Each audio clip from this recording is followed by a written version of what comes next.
You really a child? My dad sighs as he looks at my report card. I'm so growing up in a family of doctors. I always thought that following that path was the natural thing for me to do.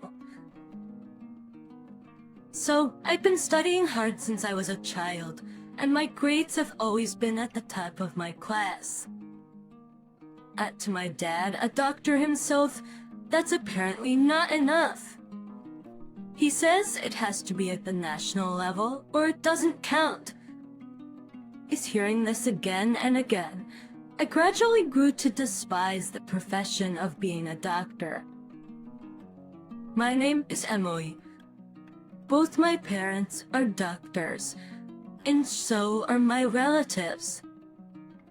I had an older sister, and my parents always assumed that my sister and I would naturally go into the medical field. My sister Jessica has always been exceptional and has been the favorite of our parents. Everyone thought Jessica would become a doctor, and she became one without any setbacks. I think that's impressive. But Jessica always got whatever she wanted, and she was praised, even for the smallest things. She was so indulged that I was envious. I was always being compared to Jessica, and I was always told that I wasn't good enough. Even though Jessica is 5 years older than me, the fact that I couldn't do what Jessica could do was treated like a failure on my part, when it should have been expected. Gradually, my parents stopped caring about me.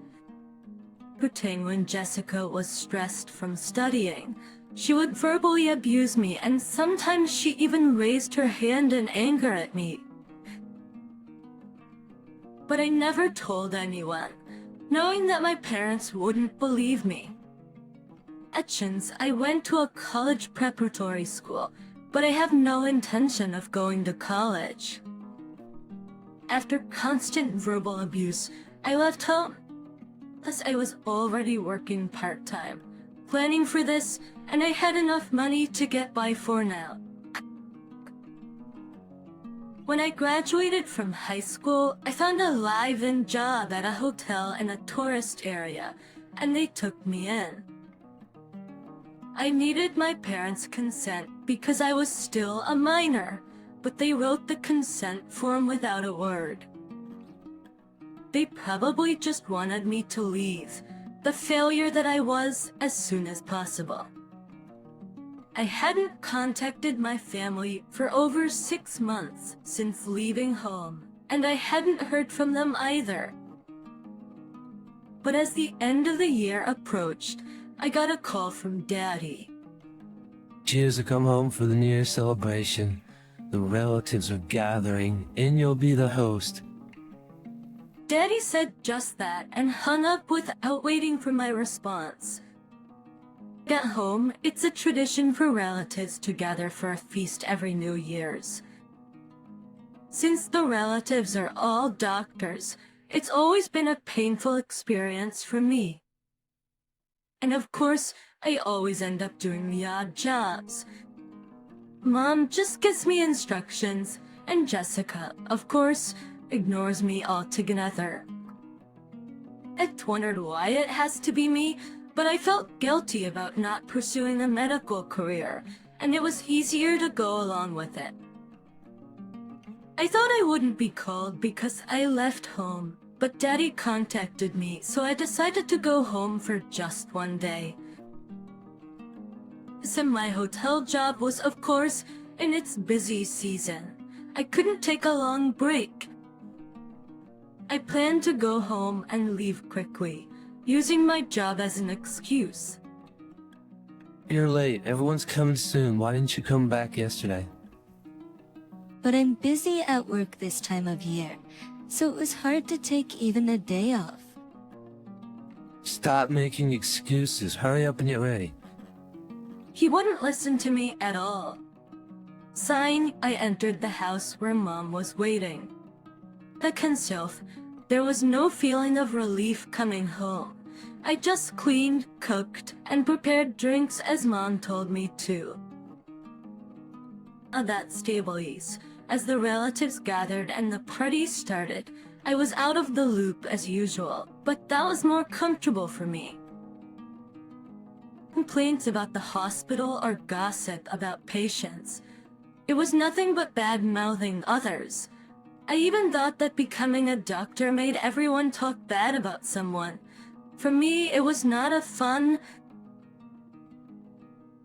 ace at all.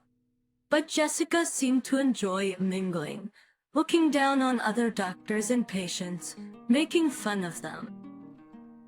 As I carried drinks, Christopher approached me. So, Emily, becoming a doctor was impossible for you, huh?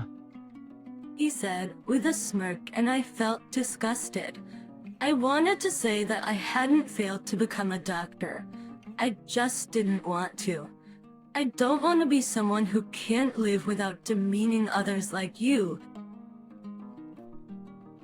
I swallowed the words that almost came out, because it would only drain my energy to say them. Recently, Kim and I fled from my family home. My parents complained about how the cleaning would be done, who would entertain tomorrow, but I didn't care. I have to work early tomorrow without even bringing a change of clothes. I just said that and quickly boarded the bus home. That was the only contact from my family for a year when it came. I thought, not again. Every year, I took a day off. I went home and immediately returned. It wasn't that I didn't find it bothersome, but it was only one day a year. I lived at home until I graduated from high school, and they even paid for my college. A preparatory school, despite not going to college. So I figured it wouldn't hurt to show my face at home that much.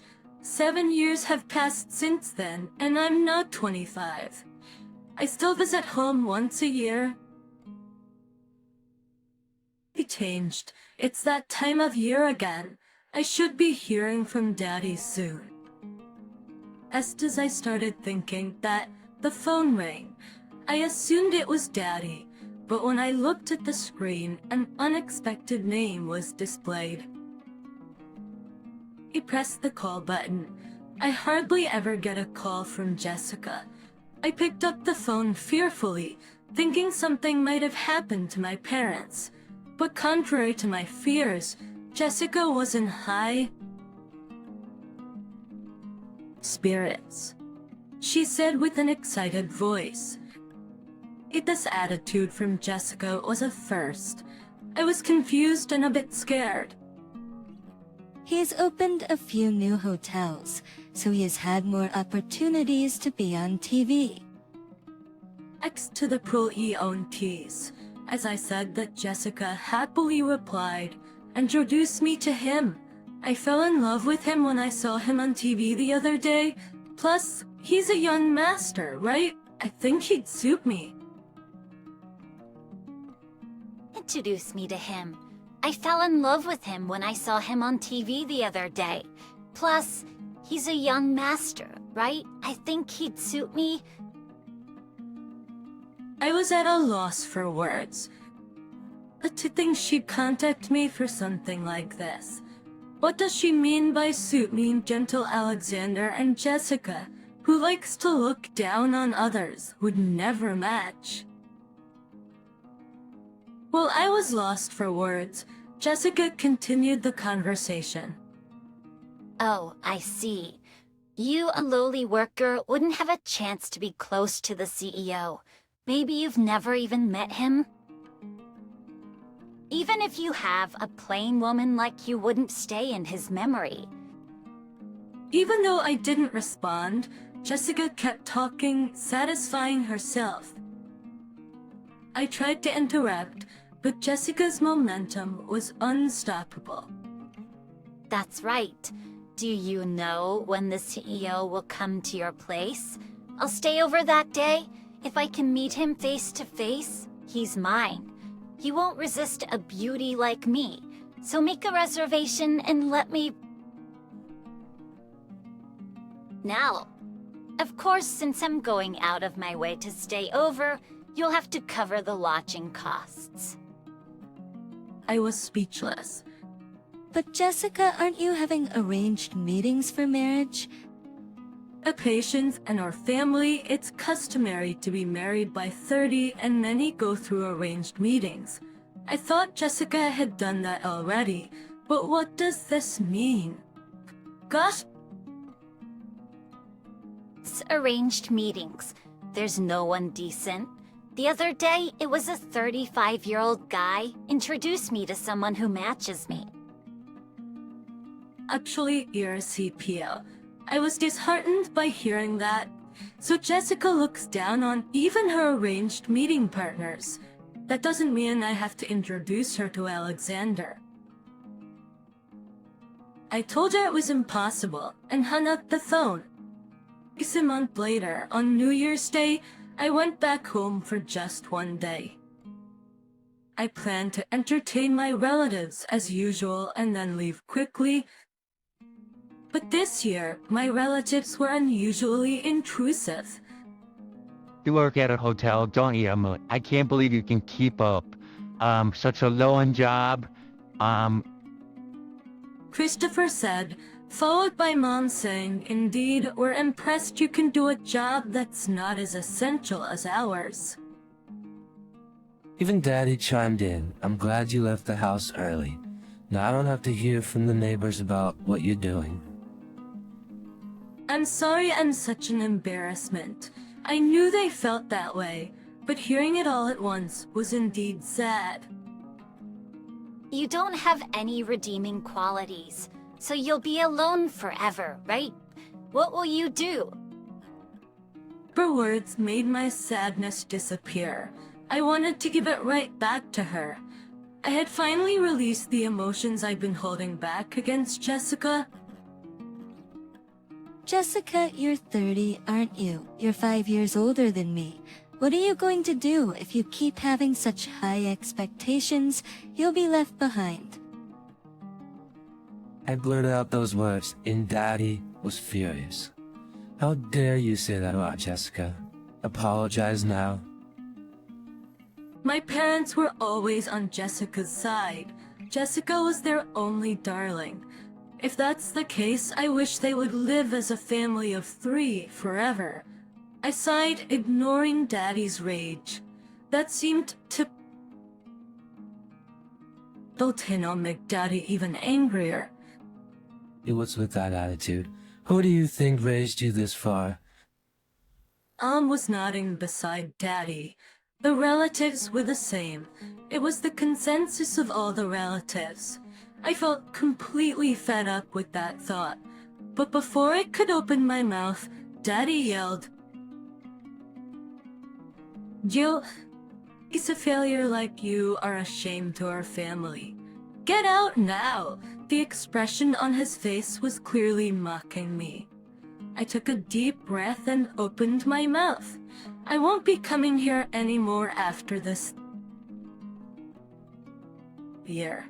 I said that, picked up my belongings, and headed for the entrance. Thank you for everything up to now. Then I heard the sound of a car outside. When I opened the door with my shoes on, a luxury car was parked there. My parents and Jessica had noticed the car sound and came out. A man was getting out of the driver's seat. Jessica was first to recognize the person. "You, President," it was Alexander, the president of my company, the person Jessica had asked me to introduce before. Alexander bowed and began to walk toward the entrance. Jessica said excitedly, "Emily, could it be that you..." It seemed like she wanted to say, "Are you going to introduce him?" I laughed and said, "Sorry to keep you waiting. I was just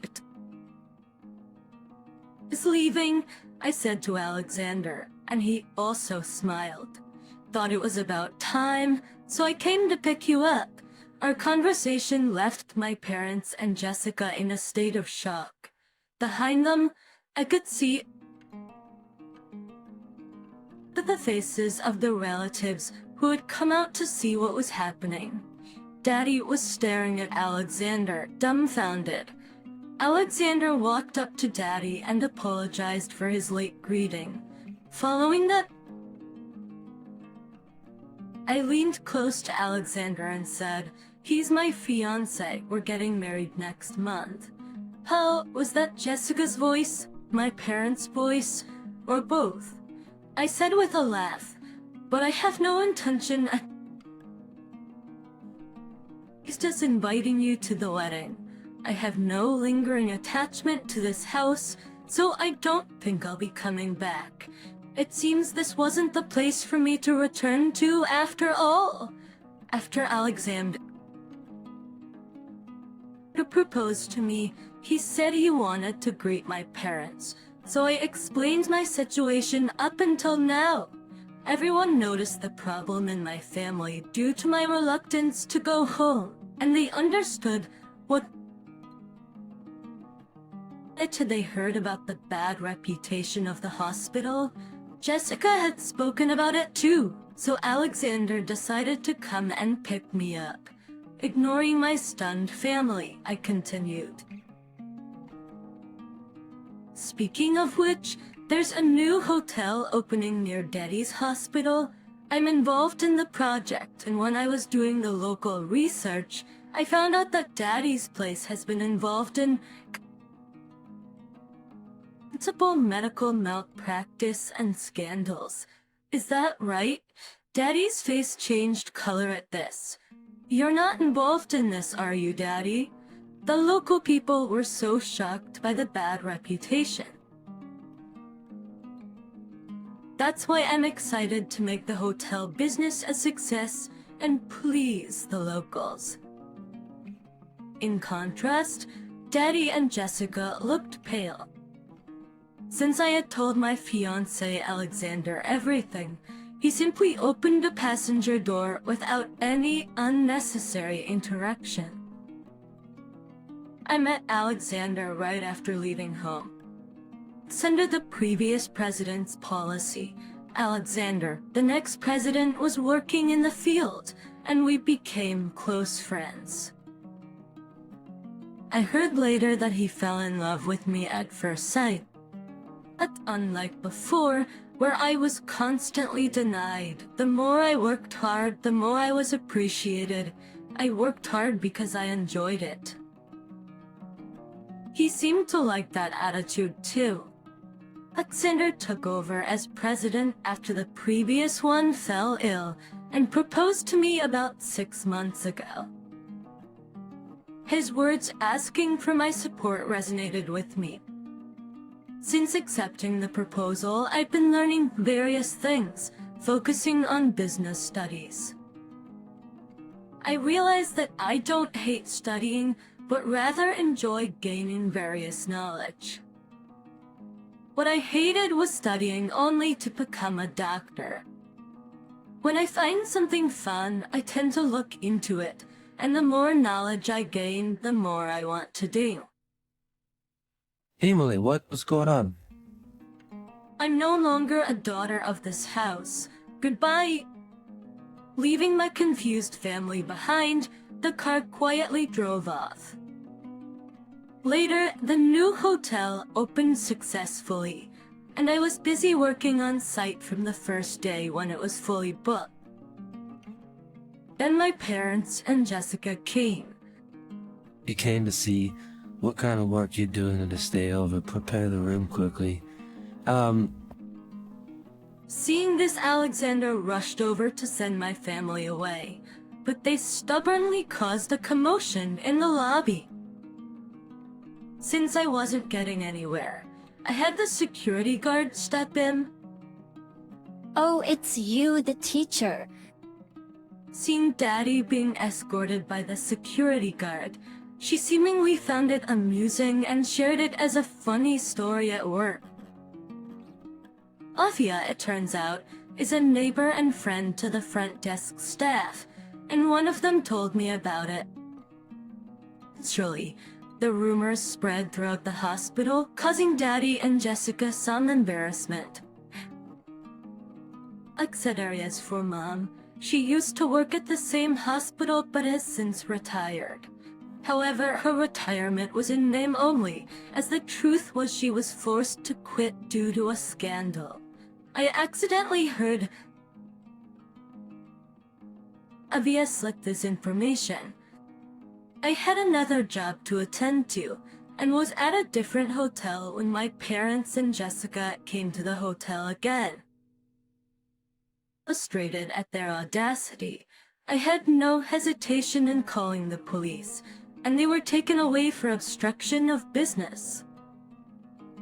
But because of Daddy and Jessica's past behavior, the rumor quickly spread in the hospital. It's the hospital, already struggling financially, was apparently forced to shut down. Passing by my family's home a little while later, I saw it was vacant. They must have sold it out of financial desperation.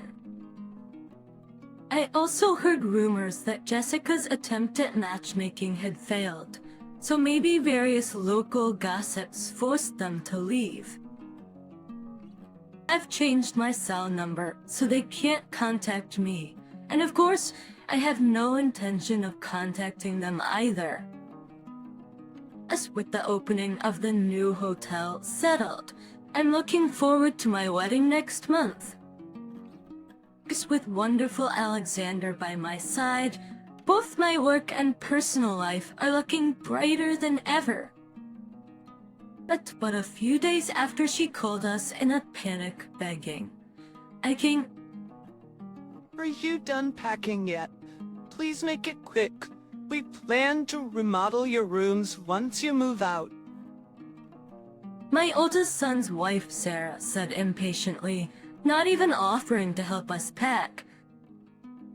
She seemed thrilled to claim this house as their own. Little did she know. Glancing at my husband, John, he silences me with a look and turns a serene smile to Sarah. Feel sorry for keeping you waiting. We'll leave by tomorrow with the movers coming in. It'd be best if you two stayed in your rooms.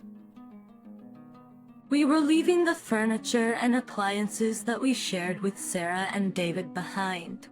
Besides our stuff from the bedroom and wardrobe, we didn't have much left to pack. We'll probably take less and half an hour to move out. The following day, our farewell was surprisingly dry. Well, we're off. Alright, Take care. No apologies, no words of gratitude, and they didn't see us off either. Sarah and David simply glanced at us from their leisure in the living room. Since they were so indifferent, we didn't need to make a fuss about leaving. But as we got into the cab silently, I couldn't help but worry about our cat we were leaving with them. Could Sarah properly care for her? Would she raise her with affection? I dialed a number on my phone as our house receded from view through the cab's window. In hindsight, it might have been my sixth sense that ticked off then. I'm Patricia, 64. I've been married to John, who's a year older than me for 35 years. We've never had a major fight, and I would say we're pretty close. And worked for a foreign company and was often busy, but he always spent his spare time with the family. Just with his recent retirement, I was excited to spend more time with him, but it seems like I was the only one happy about his retirement. As our eldest son's wife was upset about it, and it was apparent. David and Sarah have been living with us in our house for a year now, since their marriage. David and Sarah have been living with us in our house for a year now, since their marriage. Sarah, David's wife, was actually the one who suggested we live together. We have a subway station nearby, and with a well-developed public transportation in our area, commuting to work and going for shopping is pretty easy, which is why Sarah loved our place. My husband John and I had initially been reluctant, considering they were newlyweds, but we eventually gave in, leading to our current situation. Not even in our wildest dreams did we think things would turn out this way. What on earth are you thinking? That was one day about 2 months after John retired from his company, just as I had returned from shopping. I heard John's booming voice and froze. In the living room, John was scolding our eldest son, David, who was sitting on the couch. David was rummaging through my bag and stealing money from my wallet. It was unusual to find John this angry, as he's usually calm and gentle. What's going on? David was rummaging through my bag and stealing money from my wallet. Apparently, he lost big on a trifecta bet at the Kentucky Derby and is strapped for cash. With that, John snatched a few dollar bills and his wallet from David's hand. It was indeed John's wallet. I was sure of it because I had given it to him as a gift on our 20th wedding anniversary. The fact that David was holding the wallet and money was undeniable proof that what John said was true. David, didn't you quit wagering on horses? You lost big before and swore you'd never do it again. So why? Either he heard me or not, David just continued to watch TV without responding. Ever since he was a child, he would often ignore us when we lectured him or talked about something that didn't interest him. There were times that he doesn't remember the things I've told him verbally. This time was no different, and it seemed my pleas had no effect. However, even without an answer from David, I had a hunch about why he had started betting on horse racing again. Oh, must be Sarah. David never cared about horse racing to begin with. He would never stoop so low as to take money from someone else's wallet, and he had never committed any crime like shoplifting. If I asked what caused such a drastic change in David, who is a hard-working office worker, I would answer without a doubt. It was meeting Sarah. Sarah is a bright and active woman. When we were first introduced to her, I hoped she would help bring David, who was introverted, out of his shell. But back then, I never knew about her hobby. She was a huge fan of horse racing, and that her sense of spending is completely off-kilter. You heard your mother talking. Why don't you at least say something? Said my frustrated husband as he turned off the TV. At that, David finally opened his mouth. Shut up. I've paid you back, so stop nagging me. Besides, what's got you so worked up about a couple $100 bills? Hey, what? I was actually surprised at how wet your wallet was. You've really gone downhill, haven't you, Dad? Well, me tired, so what did you expect, How lame. At that, David left the living room. I almost tried to stop him, but my husband held me back. I'm at fault too for carelessly eating my wallet on.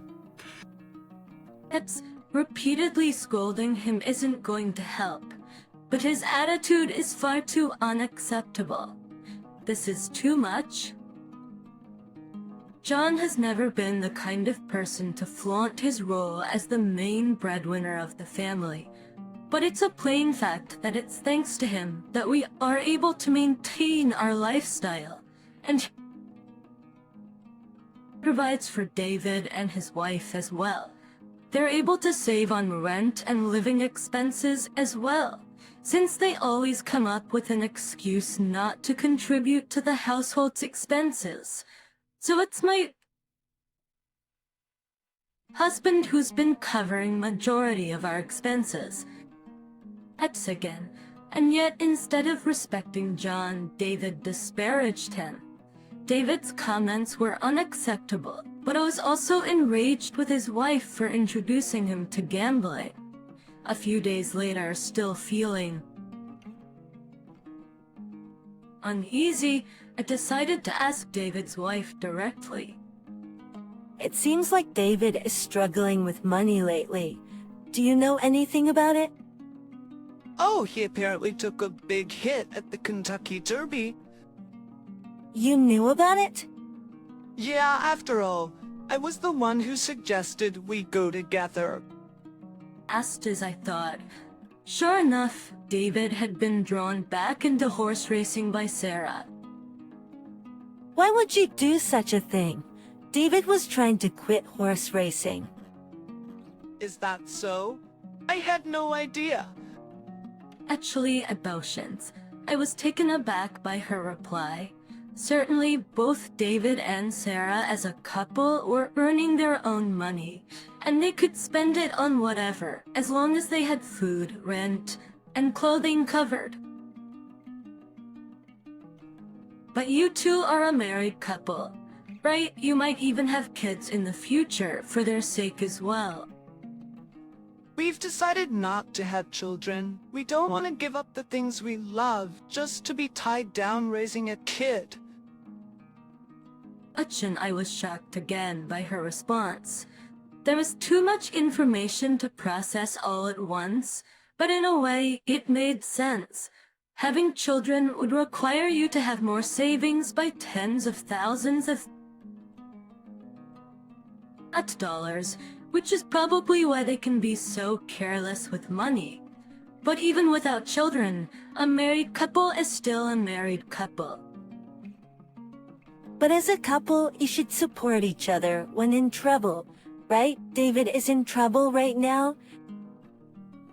Well, why don't you, Patricia, and the rest of the family help him out? You're his parents and well off, right? Oh, are you living off your pension now? But you had your retirement fund, didn't you? My husband worked for a foreign company, so we don't have a retirement fund. Really? That's a bummer. I thought you had a nice retirement payout. We don't. So I need you and David, as a couple, to be more financially responsible. To be honest, the living expenses are already quite a burden and we can't afford to cover for you guys anymore. Isn't that David's fault for losing? I can't take responsibility for that. But anyway, we can't right now. I was unable to secure a promise to support David and found myself ejected from David and Sarah's room.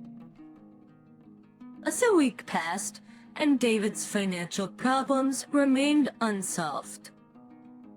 Was he so desperate that he had to pilfer money from his parents' wallet? Shouldn't we help him before he resorts to illegal activity? I discussed it over and over with my husband, John, but in the end, this was the result of us spoiling him in the past. Unconvinced me that we needed to be firm this time, for his future's sake, and I had to agree. We were providing him breakfast and dinner, and he had a pass for commuting to work. The goal was simply to have him make it until his next paycheck. But then, the situation took an unexpected turn. It happened on a weekend night as we finished our dinner and were relaxing in the living room as usual. Ding dong. Our doorbell rang, but we weren't expecting any visitors. So I approached the front door to see who was visiting us this late at night. I opened the door, wondering if I had a package scheduled for delivery, only to be taken aback. standing there with Sarah. Apparently, she couldn't open the door as her hands were full with a cardboard box. What's going on? What's this box for?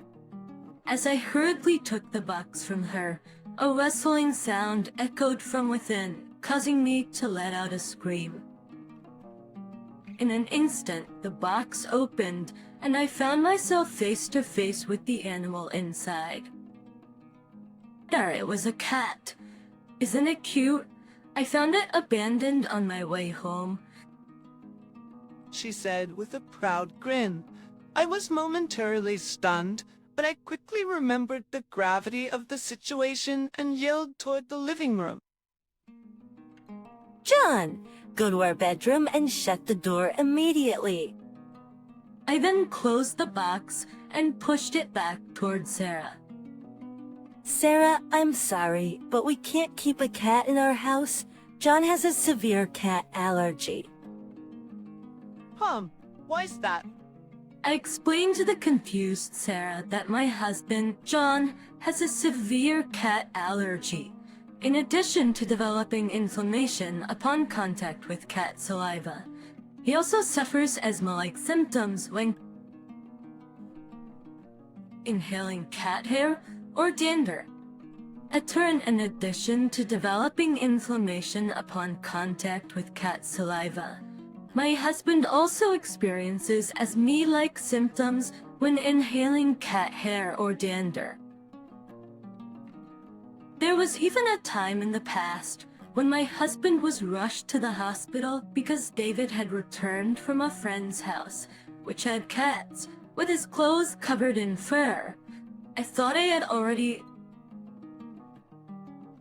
told Sarah about this when we started living together, but she seemed to have forgotten. So, what are you saying? Do you want me to take it back where I found it? In this cold weather, it'll die. I was at a loss for words at Sarah's statement. I don't dislike cats.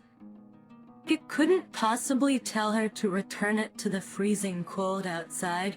However, I can't expose my husband to danger either. All right, you can keep it in your room for tonight, but just for tonight, tomorrow we'll contact an animal shelter and ask them to take it in. I thought that at the very least, an animal shelter would provide temporary refuge for the cat. Reluctantly, I nodded in agreement to your suggestion. I told my husband and son about it, and they agreed to let the cat stay in John and Sarah's room for the night. However, things didn't go as smoothly as expected. The next morning, John and Sarah changed their minds and decided to keep the cat. Sarah, that's not what we agreed on. But I really want to keep that. It's so cute. Why can't I keep that? Because your dad is allergic to cats, and he'll be fine as long as he doesn't touch it. But we can't keep it because we won't be home during work, and we can't take care of it then. Can't you do it? I can't, which is why I'm telling you that we can't keep it. How terrible. I didn't know that even you can be so inconsiderate. Unable to live with this kitten, you're turning a blind eye to the sacrifice. Do you know what they call people like you? A boomer. But you're just a nuisance. If you can't live with this kitten, then please leave this house immediately. I was about to snap back at her, but David chimed in. A good opportunity. Why don't you guys move into a retirement home? It might be comfortable. Do at that age, and we're not taking care of you guys. You guys aren't even bringing in any income anymore. I've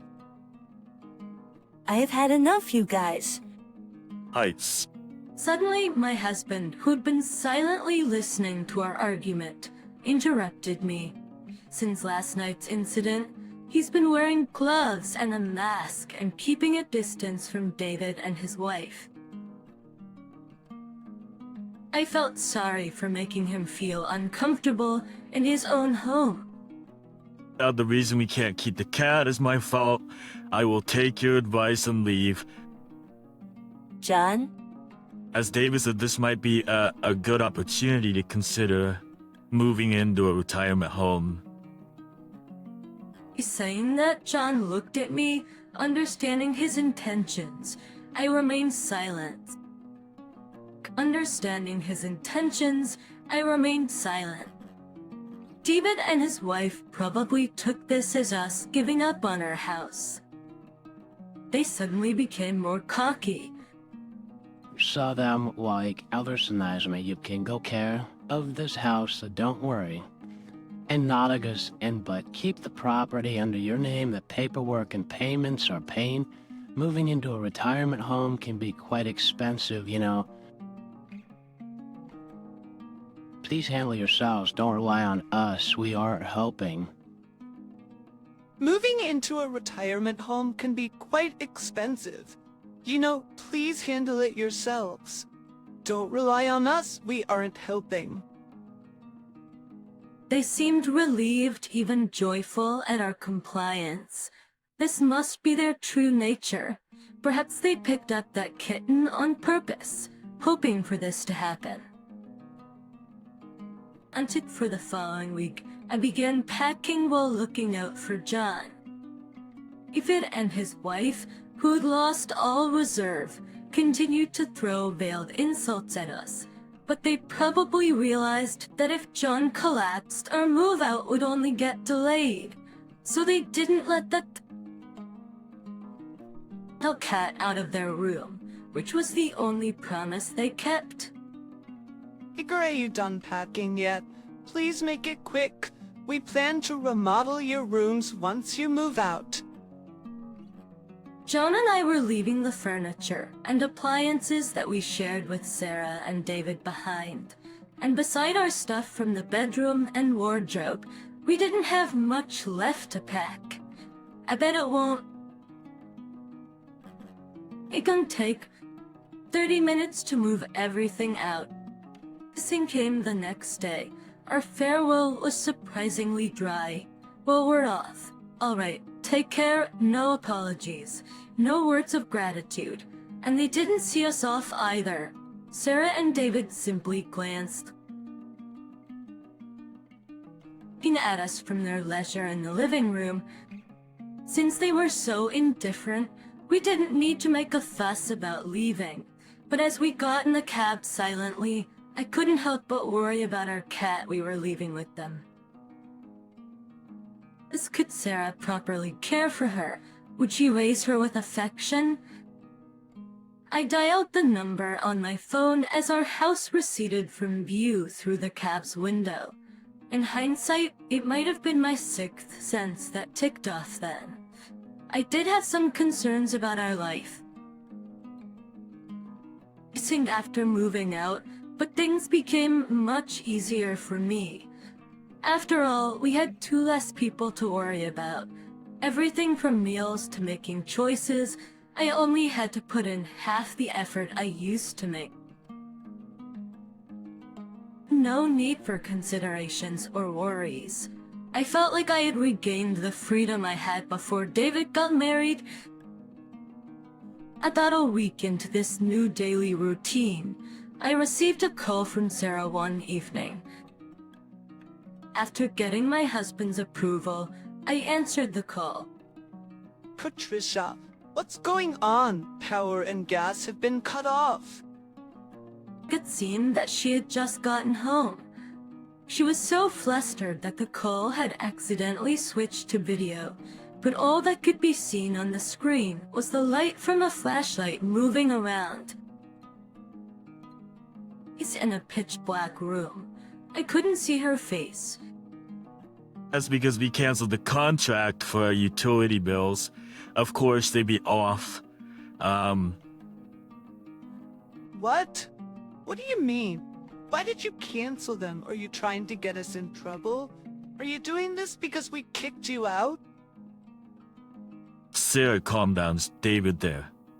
Sarah, somewhat pacified by my husband's calm voice, responded he just got home. David seemed to be having a mild panic attack at the sight of their pitch-black house.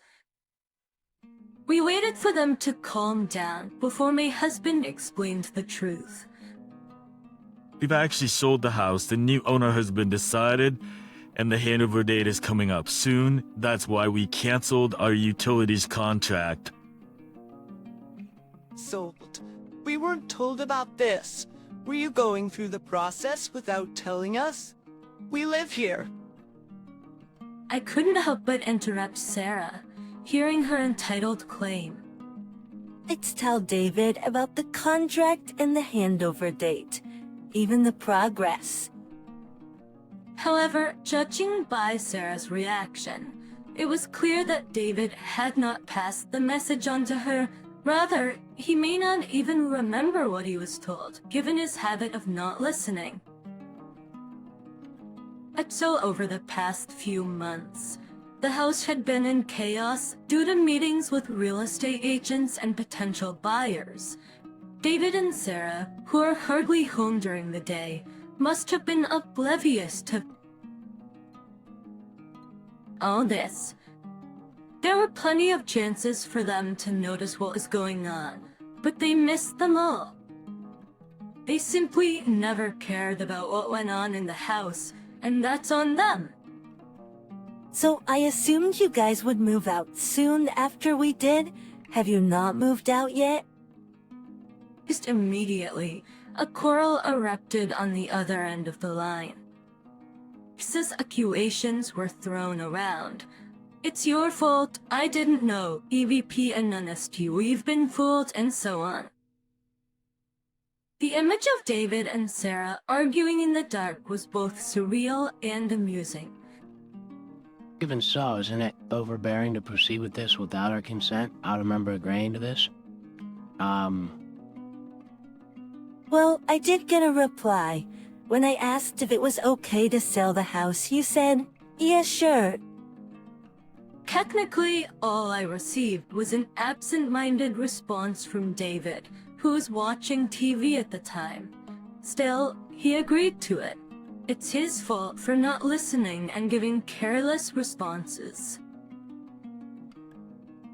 When I told him, David was momentarily speechless, but then he seemed to have a change of heart and shouted loudly. Ah, enough, I get it. So, what are we supposed to do? Where are we supposed to live? Where do we go now? You prepared a place for us, right? What you mean? What are we supposed to do? Where are we supposed to live? Like, that's to me, we supposed to, where do we go now? You've prepared a place for us, right? At David's yelling, my husband asked back in a puzzled voice, why? Our son was taken aback by this answer. Oh, so you kicked us out? Why do we have to find you a new place? But we didn't really kick you out. You were planning to leave anyway, right? So it's not our fault at all. Besides, it was your decision to sell the house. It's your responsibility to secure this housing for us, since we are affected by this. Yeah, that's right. For rental, you pay some amount for leaving. Then you gotta pay us money too. I know you made a lot from selling house. Rental, huh? Before paying you any vacating fee, you should pay us the rent for the period you were living in that house, shouldn't you? Plus, we covered all your living expenses too. Let's have you pay all of that up front, including rent and living expenses. There'll be about $7,000 for a year. You can pay it right now, can't you? David and his wife remained silent with a groan. Considering David's financial situation, we're well aware that they are tight on money. Realizing that we had the upper hand, David started apologizing to appease us. Or so, to make sure we can pay back properly, why don't we live together again? So my little prawns, Yeah, that's right. Please tell us where you're moving to. We'll move in with you guys right away. They never cared about where we were moving to when we left. I sneered at them deep down and I refused. No, You can't live with a cat. Wasn't that the reason you kicked us out? We'll get rid of the cat right away, so I felt deeply sorry for the cat at their excessively selfish words. As is expected for David and his wife, the cat was nothing more than a tool to kick us out of the house. As long as it benefits you, you're willing to put others' needs over your wants. Doesn't that make you a boomer? That when they had their own words thrown back at them, Sarah started to cry. But we have no obligation to be swayed by their tears. Besides, the place we moved into is an apartment for the elderly, so young people like you can't live there. You're the ones who suggested it, remember? Saying we should go to a nursing home. As you said, it's very comfortable. Don't worry, my husband and I will live happily here. After talking over them, I hung up. All I could hear from the phone was David and Sarah crying. In the end, we never heard an apology from them. Soon after that, the young couple left the house. Actually, they had no savings and both declared bankruptcy, now living in public housing. When we returned to the house for cleaning before handing it over, we heard about David and Sarah from our friendly neighbor's wife. According to her, they had a hard time packing in a house without electricity.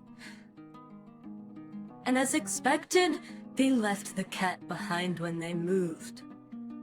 I offered to help her find a new owner for the cat, but she grew attached and decided to keep it. What was surprising was that David and his wife didn't get divorced. They are probably meant for each other. They might be eyeing my husband's inheritance, but we picked a nice apartment, so by the time we pass away, there will hardly be anything left. Finally, we were able to start living our life together as a couple without any interruption. The senior housing where we moved in has excellent services, with a gym, karaoke, and pool. We even get served freshly made meals 3 times a day. And above all, there are many couples our age in the building. We have made a lot of new friends here and plan to enjoy our retirement years together. But she soon turned pale. We heard a voice from behind her. Snap out of it. Get up already. Lying down for a mere fever? Don't be such a baby. Right now, my temperature is at 106°F. He can barely move, and even though it's summer, I'm freezing and can't stop shivering. And this isn't just a regular fever. I've said it over and over. I need to go to the hospital. It's just in your head. Ashamed to want a hospital for such a small thing. Close by, my month-old baby girl is crying. I'm sorry, sweetie, you must be starving. Mommy just can't muster the strength right now. As my world gets hazy, I hear a voice. My name's Orla. I'm a 28-year-old stay-at-home mom.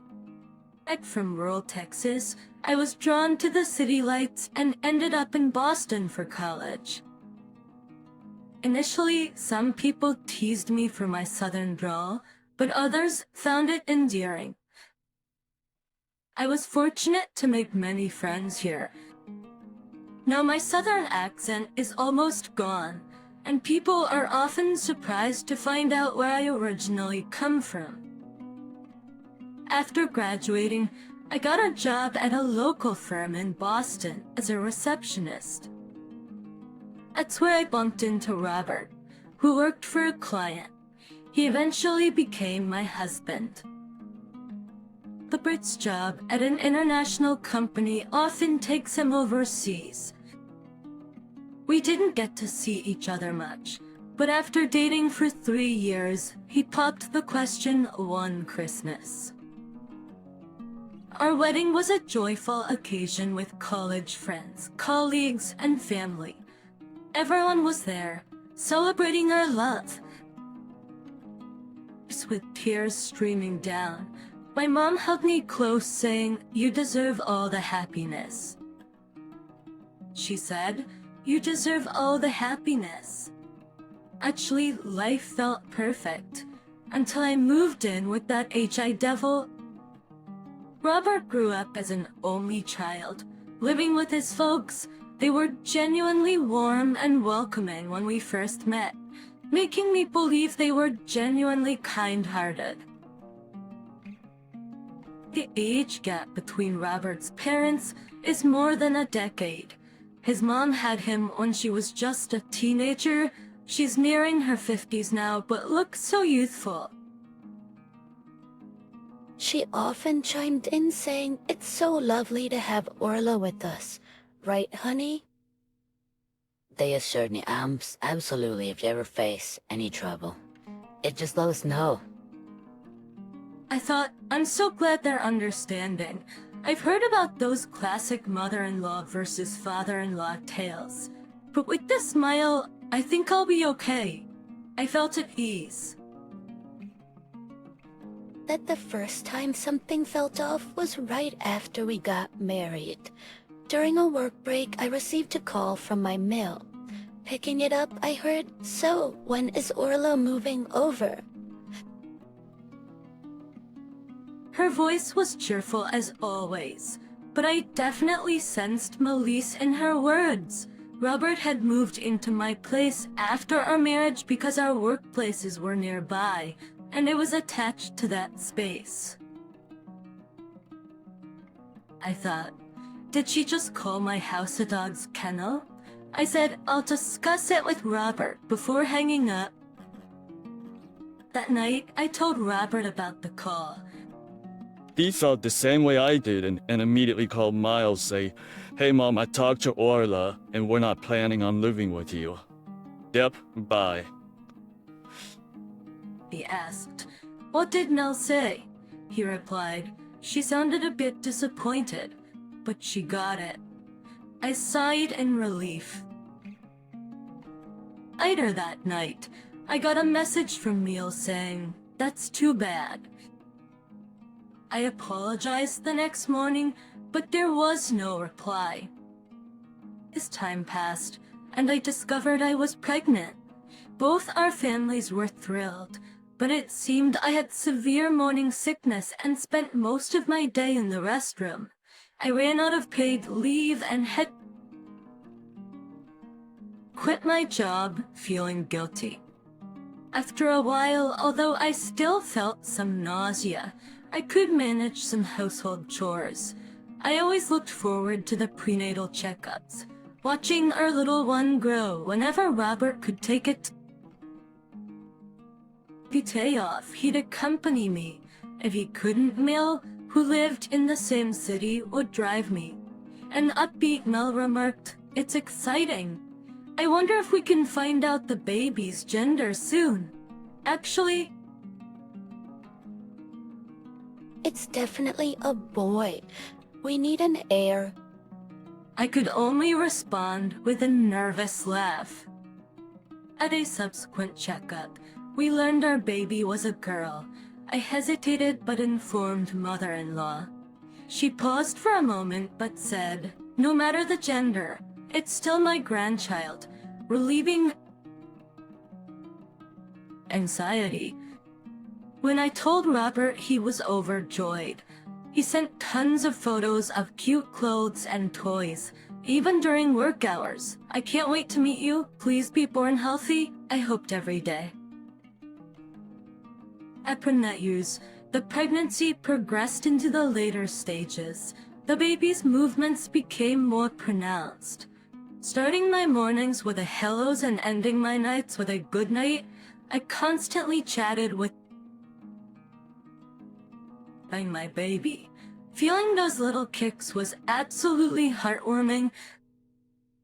One day, amidst this routine, I found myself wondering, when was the last time I felt the baby move today?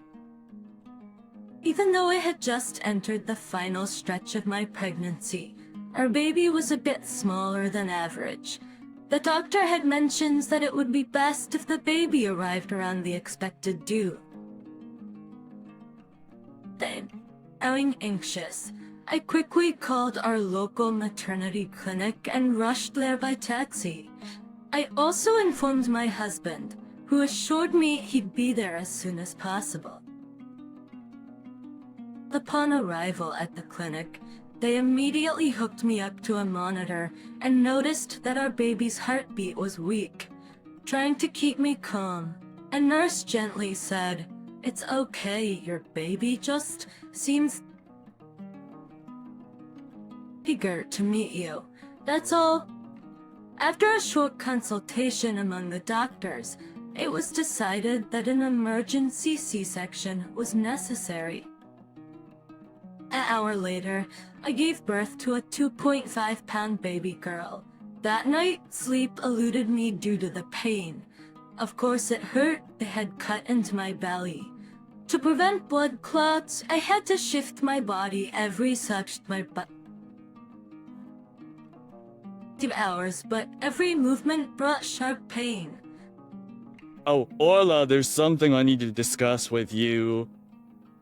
Hearing my husband's words that followed made my heart race with anxiety. A week later, on the day of my discharge, my husband settled the bill while I waited in the lounge. Orla, looking forward to our journey from today, greeted my mother-in-law. We named our daughter Lily, born in a season of beautiful blossoms, hence Lily. Some might say it's a simple choice, but my husband and I loved it. Post-delivery, I wasn't feeling great, so I had declined all visitors. Post-delivery, I wasn't feeling great, so I had declined all visitors. This was the first time I was meeting my in-laws after the birth. Lily, meet your grandpa, such a cutie. May I hold her? Come on, hold your two. Thank you so much, Orla. He beckoned to my mother-in-law, but she declined without even a touch. That's odd. Isn't she excited about her own granddaughter? Something's off about her. And there was a reason for my suspicion. During my hospital stay, I had plenty of conversations with the nurses and midwives. They'd check on my health and ask if there were any postpartum concerns. The usual stuff. After we finished talking, the nurse hesitated before saying, "By the way, was the woman with Orla during the checkup your real mother?" "No, she's my husband's mother." I see. I wasn't sure whether to tell you this, but What the nurse told me next sent shivers down my spine. if anything happens, please contact me immediately. I just didn't want to get involved either, but instead of heading to our house, the car was heading to my in-laws, so... Fire, people. We're here from today. This will be your home. We can finally live together. Met with a wicked smile on her face. Now, you might be wondering how this situation came to be. It all starts with why I didn't go back to my parents' home to give birth. It's not that I didn't want to. I simply couldn't. My parents married late in life and had difficulty conceiving. I was born when they were in their 40s, their only child. To add to that, my grandmother with whom we lived is elderly and her dementia has been progressing. My parents are fully occupied taking care of her, so they're not in a position to take me in. Knowing all this, I had no intentions of going back home to give birth. Some of my friends chose to raise their kids at their own pace, without returning to their parents. I felt that approach suited me better. My husband applied for parental leave, but due to staff shortages at his job, it seemed unlikely. However, after I gave birth, I wasn't feeling worried. My husband consulted his parents, and it was decided we'd live with them for a while. They perform at Teen CIs. I had reservations, but once we started living together, things went smoothly. My husband came home early to help, and my in-laws were very supportive. Neil even took care of most of the house chores, allowing me to focus on taking care of Lily. I even thought maybe we should have moved in earlier, especially Phil. He was a pro at changing diapers, preparing formula, and giving baths. Oh, you're amazing. I can't thank you enough. I see, Phil. He was a pro at changing diapers, preparing formula, and giving baths. Phil, you're amazing. I can't thank you enough. However, every time I praised him, Mel seemed displeased. Except the 1-month mark approached, I began to recover, and although I still felt tired, I started helping out with household chores. Just around that time, my husband had to go on a business trip abroad. This time, he'd be away for about a month. If anything happens, let me know immediately.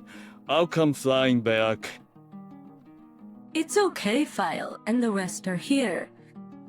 While my husband was away, I felt uneasy, but my in-laws insisted that I should treat their home as mine and ask for anything I needed. And true to their word, they were genuinely helpful. However, my Mile did help with household chores, but she seemed disinterested in my daughter, hardly interacting with her at all. But at least the Phil is here, so it should be okay, right? Just as I thought that, something unexpected happened. I'll be going now. Turns out, Phil's mother wasn't feeling well. To take care of her, Phil had to leave for about a week. Nil apparently doesn't get along with Phil's parents and hasn't met them in a long time. Even during events like New Year's, only Phil and his dad would go. By this time, my husband was also only a week away from returning from his business trip. I thought, it's just a week, it should be alright. But my memories of the next few days are a blur. From the next day, Neil's true colors shone. How long are you going to sleep? Get up now. Taken up by her sudden shout, I opened my eyes to see Mile towering over me with an intimidating look. What? Pissing around in someone else's house. There's so much to do. I wanted to boss you around, but couldn't with your husband here. It was so stressful. Her sudden change was shocking. It was as if she was a completely different person. Feeling threatened, I reached out for my phone, but in an unexpected move, Emil swiftly grabbed it from me. This is why you're going downhill, she remarked, smashing my phone on the ground. What are you doing? I picked it up immediately, but the screen was shattered and it was unresponsive. You're always on this, neglecting your parenting duties. You're a failure as a mother. Well, Mel said that. It wasn't true. Sure, I used my phone when my daughter was asleep, whether sending cute photos of our daughter to my husband on his business trip or looking up parenting tips. About things like the right amount of milk or when babies typically develop neck control. But faced with the aggressive mile, all I could muster was,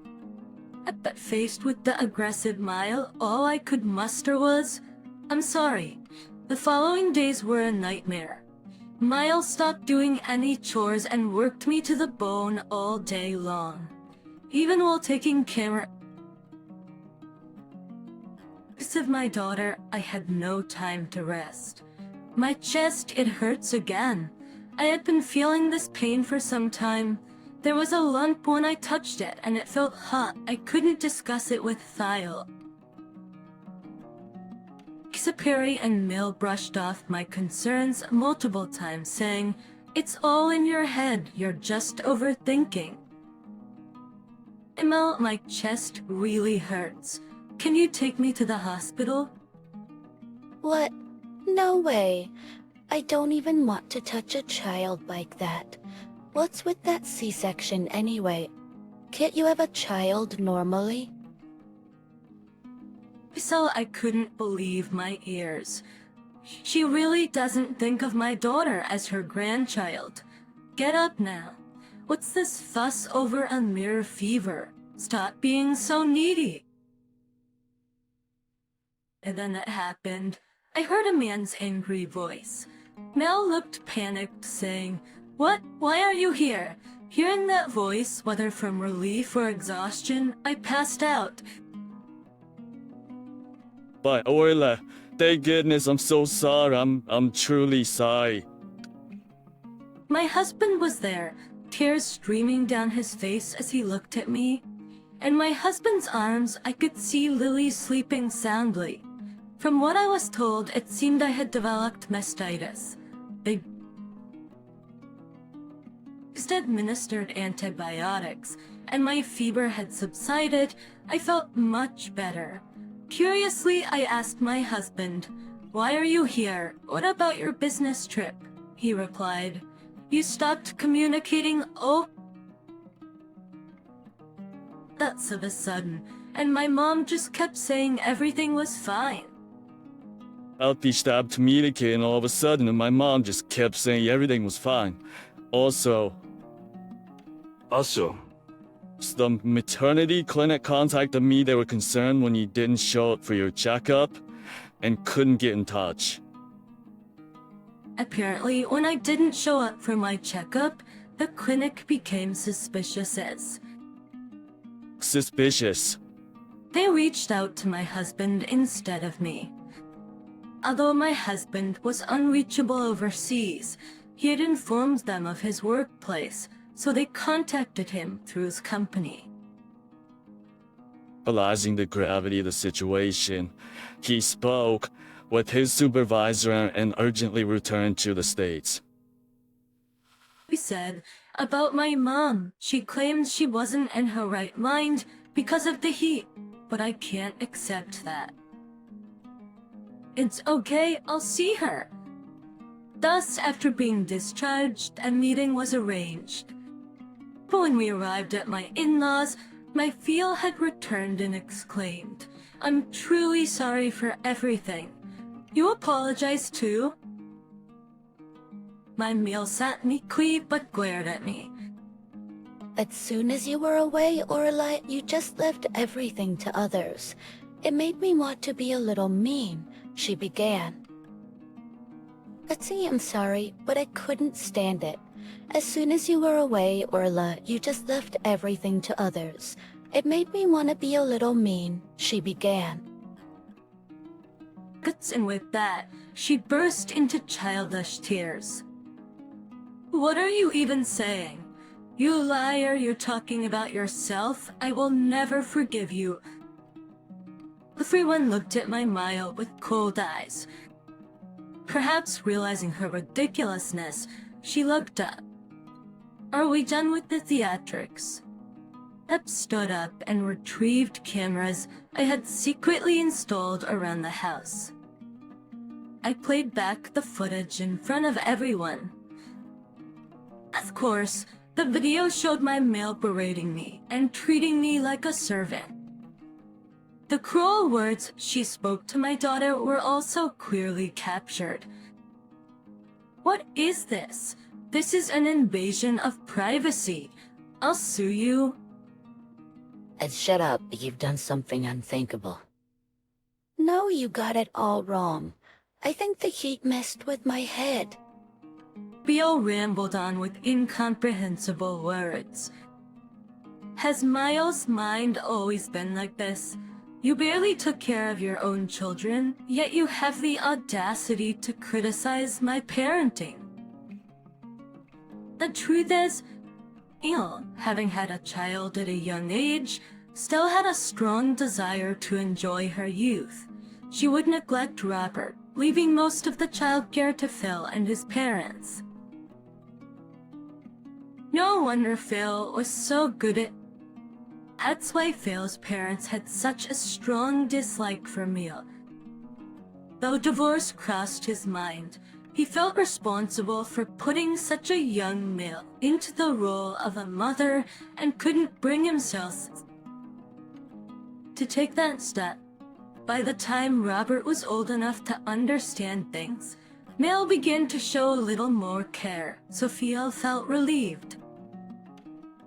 However, he had noticed Neil's lack of interest in their son, suspecting the worst. And after consulting with me, he set up a camera before leaving. The agreement was that if anything suspicious occurred, he would be informed immediately. But he never expected to lose contact on the very first day. When Mel realized Phil was involved, her earlier bravado vanished. Her face turned pale. Free of Prior's terriers, I later learned he had told her that if she messed up again, he'd consider divorce. She messed up again, he'd consider divorce. You don't really care for Lily, do you? When I asked that, she stuttered. Our precious granddaughter. No, that's not true. She's my precious granddaughter. Nair.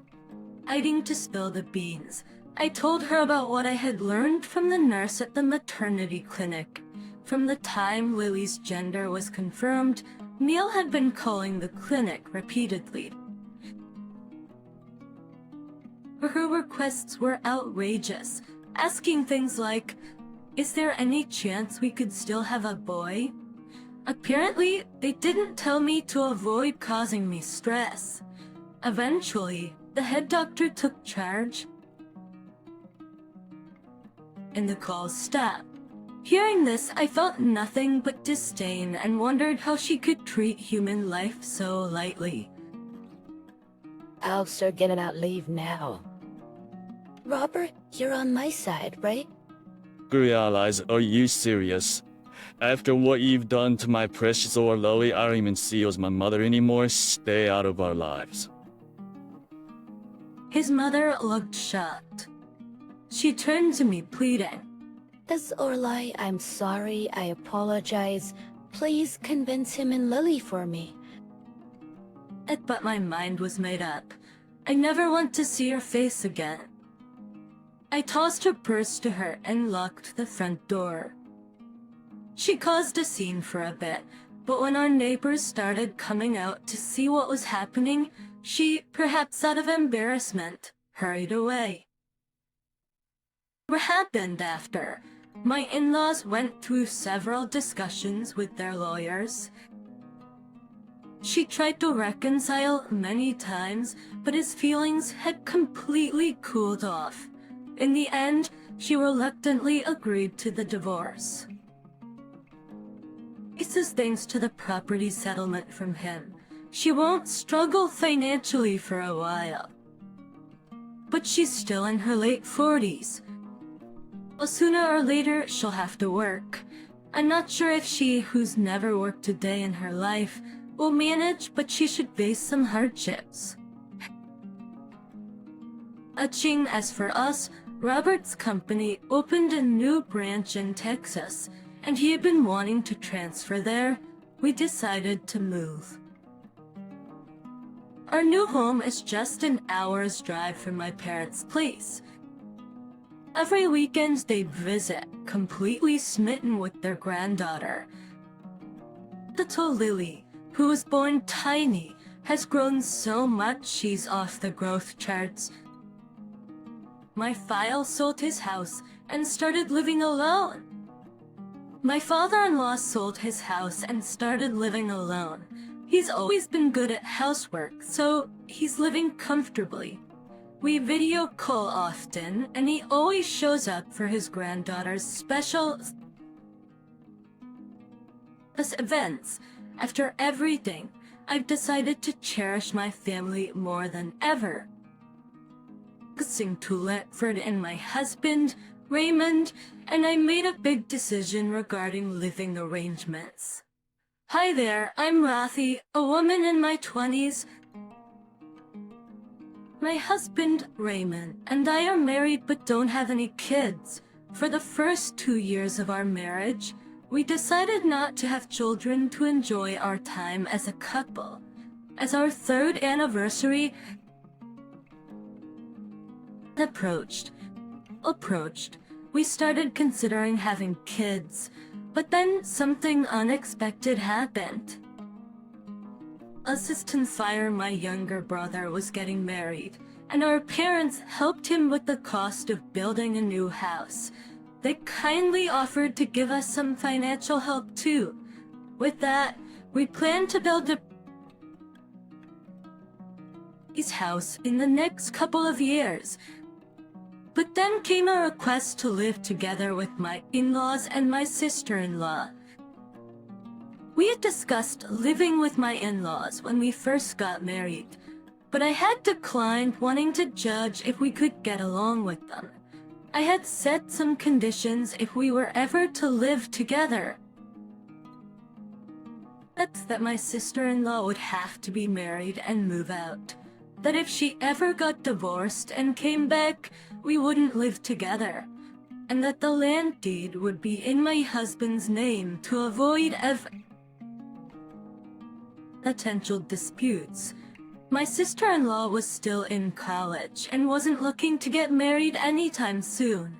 I didn't have a bad relationship with her, but she's the kind who doesn't respect sanitary boundaries and would snoop around our stuff. I really didn't want to live with her and was searching for a gentle way to decline. Raymond said he'd handle it and tell him our decision. It was a relief since I was worried about making things complicated if I addressed it myself. However, even after this, my in-laws kept pushing us to live together. When I mentioned that Raymond had spoken to them, they acted like they hadn't heard anything. In fact, they countered, saying he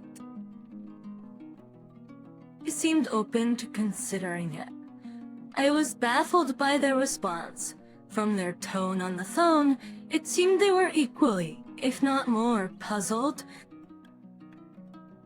In fact, they countered. He seemed open to considering it. Given my mother-in-law's reaction, I didn't think she was lying, and there was no reason for her to do so. That night, when I discussed it with Raymond, he said he'd make things clear, but I still felt uneasy. We both work, earning about $90,000 annually. While it might seem enough thinking about having kids, it's not really a comfortable amount. We both work and earn about $90K annually. While it might seem enough for us, we have concerns about having kids and the potential financial strain. Additionally, I was anxious about whether Raymond's co-op brand would convey these concerns to his parents. Sure enough, my intuition was spot on. A few days later, Raymond brought up the idea of tearing down his parents' current house and building a new one on the same land for all of us to live together. He suggested that the land should be under his name before building the house to avoid any issues later on. If we're building a multi-generational home, I thought it'd be appropriate for the part we live in to be under Raymond's name. However, if I'm paying and won't receive anything in inheritance, I'd be contributing to the house without any benefits. At a loss, I was afraid that after Raymond's parents pass away, his sister might claim rights and make the house-building effort pointless. Despite my concerns, Raymond's parents rejected both the land gift and the partition. They argued that it would be strange for me to provide the money and have the house become mine, just because it's their daughter-in-law. Understand their perspective, but I couldn't help but feel cautious due to my role as a daughter-in-law. I thought living together would be fine once the land issue was sorted. However, I realized my husband wouldn't navigate this well. Given his sister's invasive nature, we decided to live separately. He asked, how would you feel about tearing down the house that my parents live in now and building a new one for all of us to live together? I suggested that the land should be under Raymond's name before building the house to avoid any future issues. I also mentioned that if it's a multi-generational home, the part we live in should be listed in his name. Otherwise, if I'm paying and get nothing in inheritance, I'd be at a loss. Since I was afraid that after Raymond's parents pass away, his sister might claim rights and make the house-building effort pointless. However, Raymond's parents rejected both the land gift and the petition. Raymond's mother said, "Just because you're our daughter-in-law, it's weird if you provide the money and the house becomes yours." Since we're putting in money, we must think long-term. What if we divorce? What if we stop living together? Any property loss would be irreversible.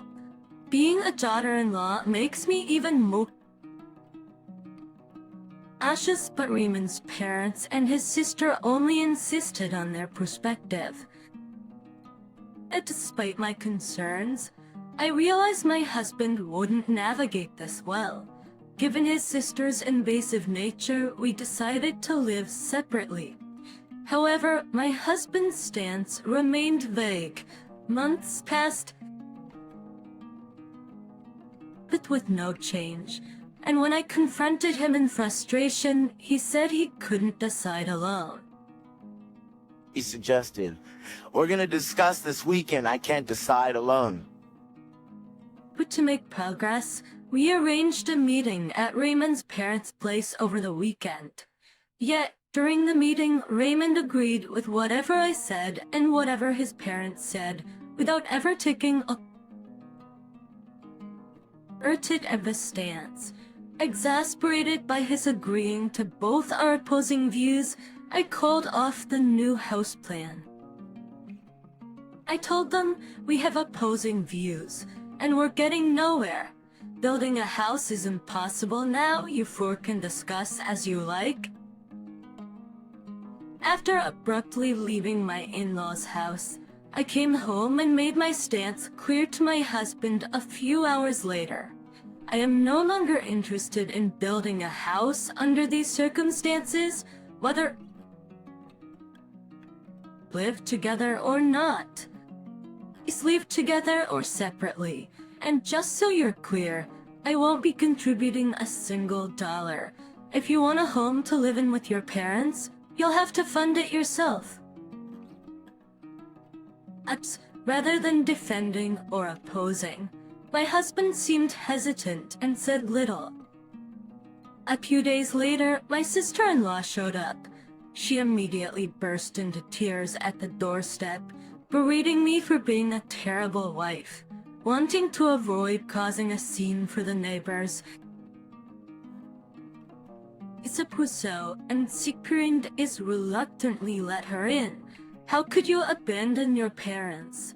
You devil, I won't leave until you change your mind about building the new house. How could you, abandon your parents, you devil? I won't leave until you change your mind about building the new house. That's already settled. We're not building anymore. At first, my husband tried to calm the situation, but as sister-in-law continued crying and pleading, he began to side with her.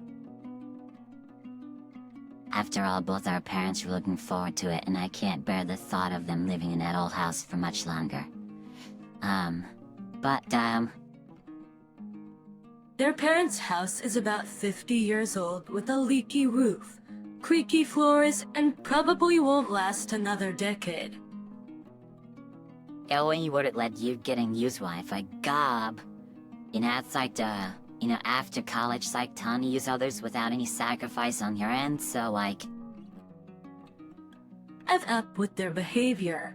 I interjected sternly between my husband and sister-in-law. Do you honestly think you can get everything you want without compromising? Deals work when both sides benefit. This isn't rocket science. Talking to you two is like dealing with stubborn children. You throw tantrums and become immovable when things don't go your way.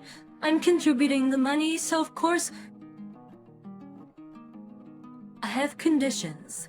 It's audacious to reject those, and then demand funds without spending any of your own. If you're so concerned about our parents, why don't you start contributing once you get a job? Chasing after college, stop trying to use others without any sacrifice on your end, and causing a scene right at the front door. Don't you realize it's a nuisance for the neighbors? I wish you'd think before you act and speak. Given the recent events and your lack of consideration, I've realized living together is out of the question. How do you not get that? Feeling overwhelmed by my determination, sister-in-law went silent. My husband couldn't bear the tension. He said he'd drive sister-in-law back to their parents' home and left. During his absence, I called my close friend to confide in her.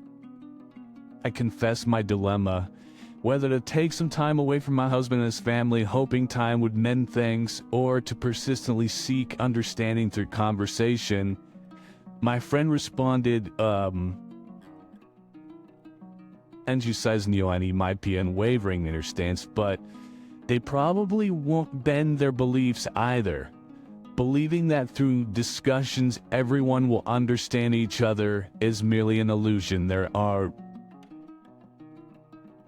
countless people in the world who will never share your viewpoint.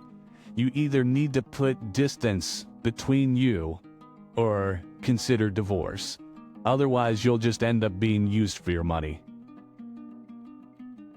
Extantine, those words solidified my resolve. Deep down, I already knew that mutual understanding with my in-laws was unlikely, and I knew that not everyone would be happy with the situation. I genuinely believed that we had fostered a harmonious relationship over the generations and even felt comfortable with the idea of living together. It was daunting to think about impulsively. Prior to divorcing my husband, whom I once desired a life with, I had hoped to resolve things amicably. However, I couldn't ignore the realities. Whether I chose divorce or continued with the marriage, I needed money to live. I couldn't risk losing it.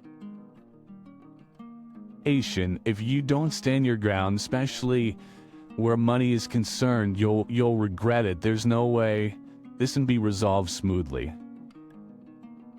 Following my friend's suggestion, I took precautions like moving my banking cards to a safe deposit box. My husband returned around the same time. Over the next 2 days, we had a lengthy discussion. I understand where you're coming from, and it does make sense. But when I hear my sister and parents, I feel they have a point too. My husband had a tendency to respect everyone's opinions almost to a fault. To be frank, he lacked firm beliefs, easily swayed by others. This often put him in the crossfire, making him an easy target from both sides. Recognizing his lack of self-awareness about this trait, I confronted him. You agree with me when you listen to my side, and you side with your family when you hear theirs. You're not fully supporting either of us. This isn't neutrality. You're just flipping sides, turning into a traitor. It's easy to label your nature as empathetic and genuine, but in this situation, being easily influenced isn't a virtue.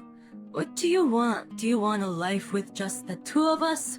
Or do you also want a life together with your family?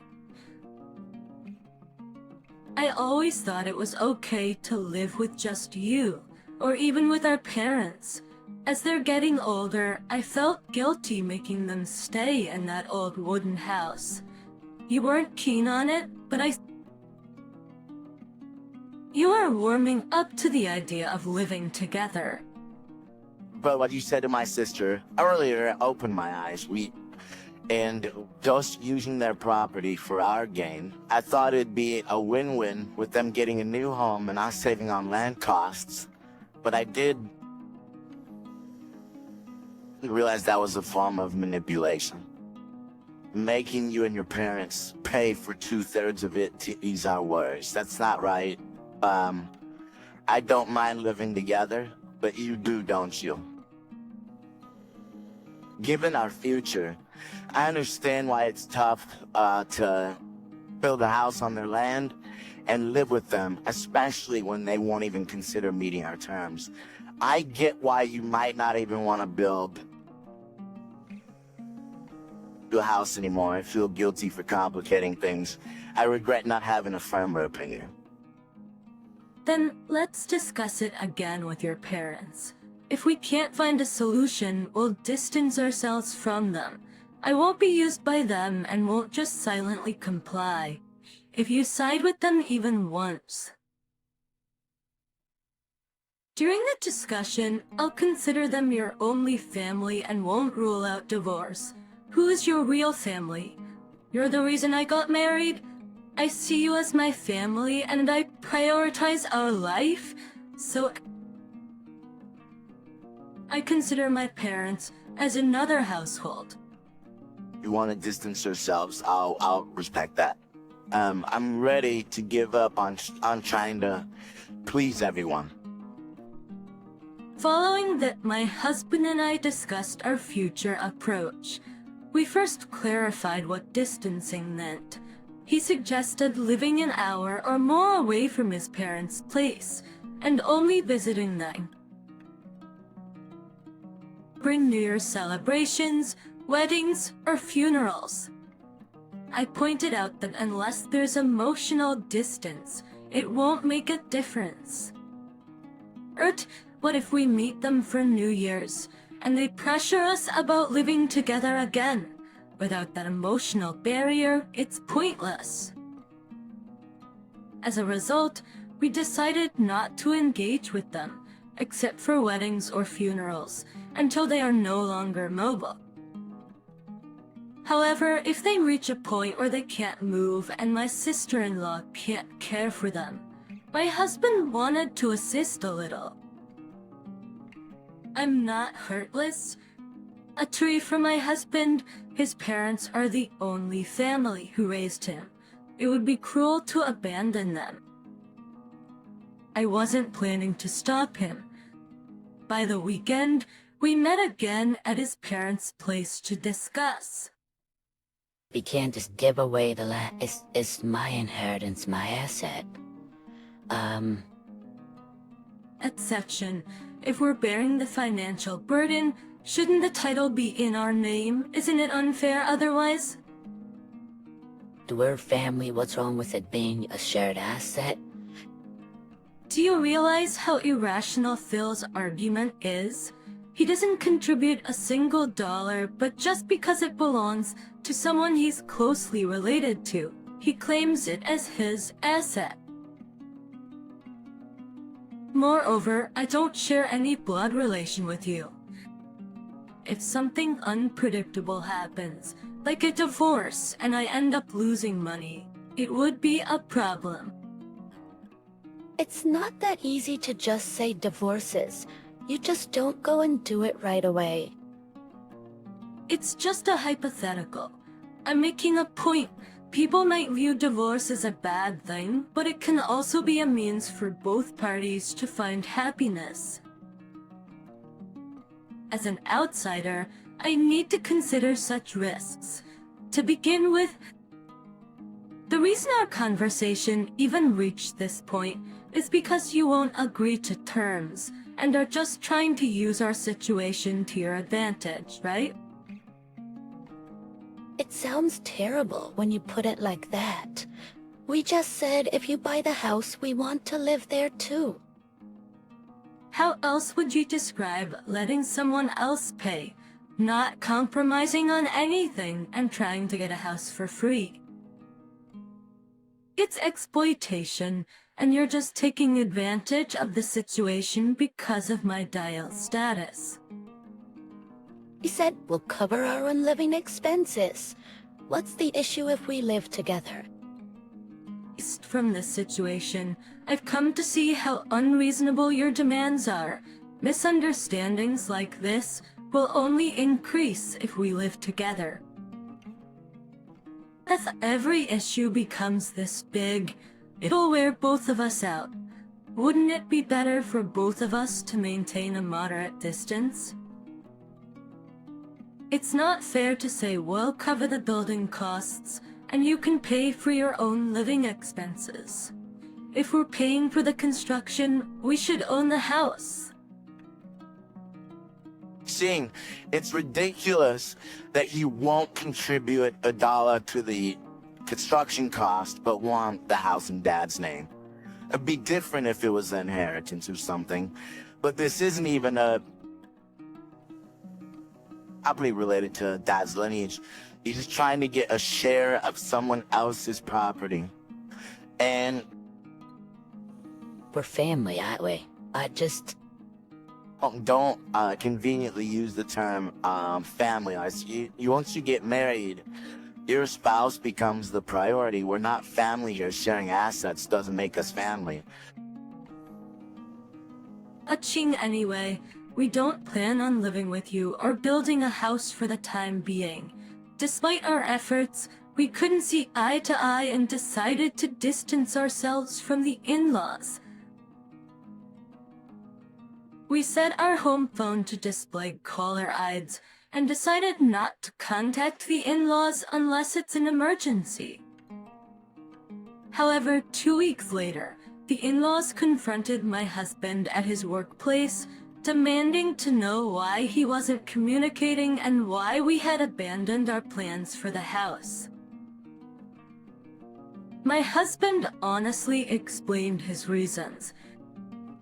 So, why don't you look deep with it and ask yourself, we set the terms for building the house, but you didn't budge an inch. We're the ones paying, so you should at least consider our terms. We're not making any unreasonable demands. My wife's covering 2/3 of the costs, and I'm covering the rest. It only makes sense that any part she's contributed to have her name on it as an asset. Won't compromise on the terms, won't contribute financially, and don't offer any solutions. And yet, you expect us to build a house on our dime and let you live with us. Don't you think that's a bit too audacious? Besides, who storms into someone's home? Our workplace, just because things didn't go their way. You need to think like adults. We'd prefer to distance ourselves from people like you. hopes with that, he managed to fend off his livid parents. However, it seemed the entire ordeal had drained him both mentally and physically. With that, he managed to fend off his livid parents. However, the entire ordeal had drained him both mentally and physically. He said, I never thought they'd go as far as showing up in my workplace. He was utterly disappointed in his parents. Given the inconvenience of their intrusions, we decided to move. Our ties with my in-laws were virtually severed. My husband seems to have no intention of interacting with them until they pass. In our new place, we bought the dream home we had always wanted, and life returned to normal. During our discussions, we were prepared for a potential divorce. In fact, several friends suggested we part ways. But after talking it out, neither of us wanted to throw away everything we'd built together. We felt the desire to support each other as long as we could. Through this experience, my husband reflected on how easily he's swayed by others and has since become more assertive in expressing his opinions in our daily life. Now, our bond is stronger than it was before this incident, and our relationship has improved. We've been discussing starting a family soon. We hope to be blessed with a wonderful child. Our team aim to respect each other's views and live happily together for the rest of our lives. Husband became a company president, but right after the relatives reminded her of something. But at a wedding reception, the McCann answers Olivia would like to say a few words to everyone. Olivia takes the mic and says, Hey everyone, let me just say the bride's family is so poor. They'll be working until the end of their lives. I was stunned. I'm Emily, 31 years old, currently engaged to Noah, who's the same age. I love Noah, but to be honest, I'm not so keen on Olivia. But my married friends tell me, mother-in-law and daughter-in-law conflicts are pretty much universal, so I guess it's inevitable. Still, I can't help but feel it's a bit much. My first impression of Olivia was terrible. This happened during a family meeting. The first thing she asked was, So, what did your parents do for a living? They're retired now, aren't they? What did they do before retiring? Ella quickly tried to intervene, but Olivia brushed him off, saying, "Keep quiet, Noah." I felt a bit overwhelmed and answered, "Well, they're still working." Olivia then barraged me with questions like, "What? They're still working? So, did they have you when they were really young? Did they drop out of school to have you? Was it a teen pregnancy?" I answered honestly, you and me grow strawberries in greenhouses. We're farmers, so there's no such thing as retirement age for us. My dad is 62, and he's still going strong. What?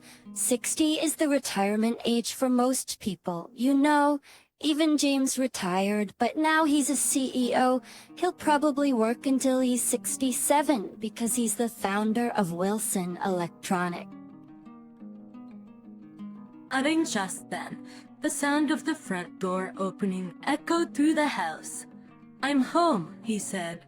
Olivia's demeanor changed in an instant. I was at a loss for words, and I couldn't tell if the weird vibe before was the dream, or if the good times after James arrived were the dream. I felt confused and disoriented.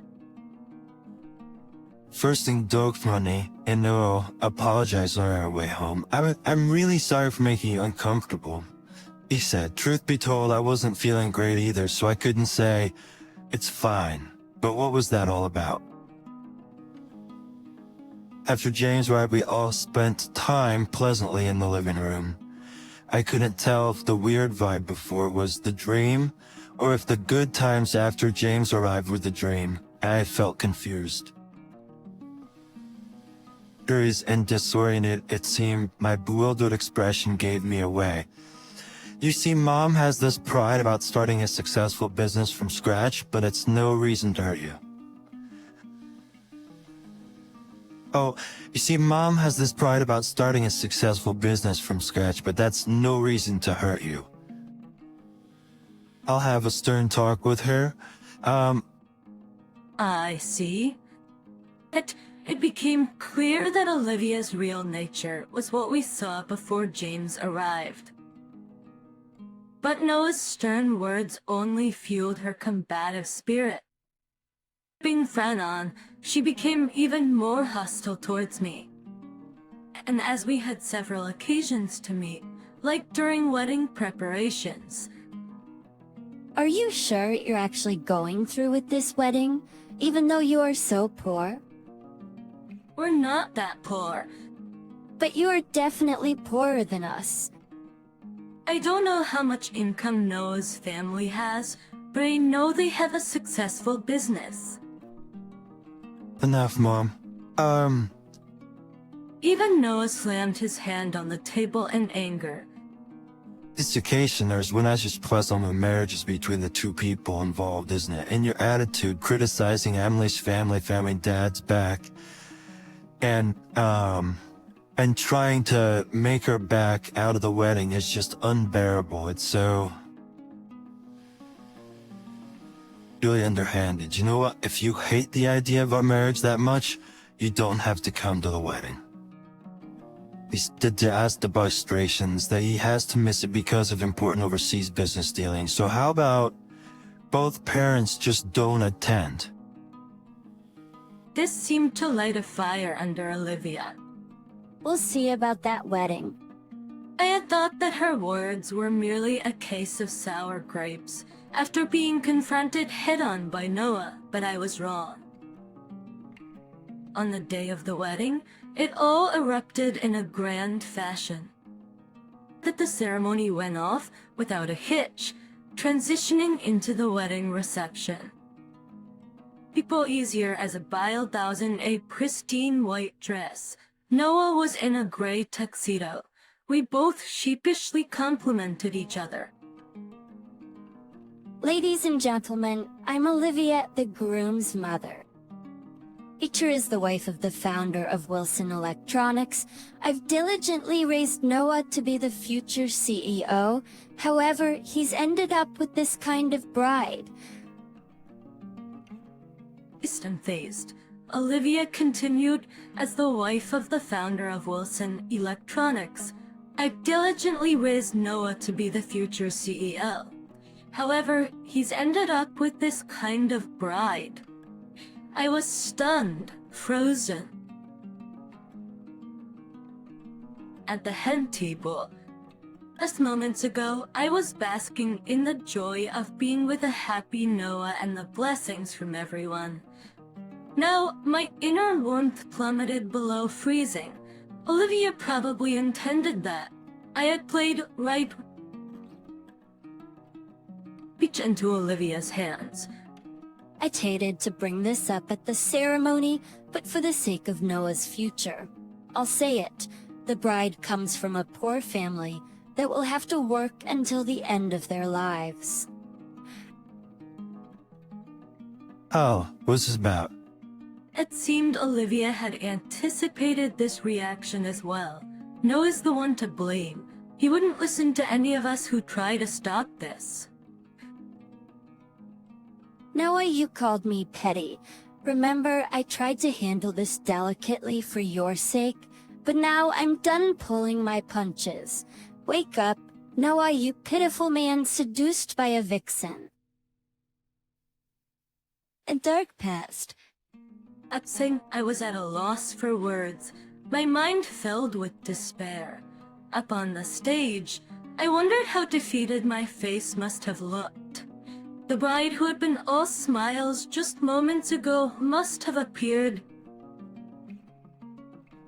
at a fault to the audience.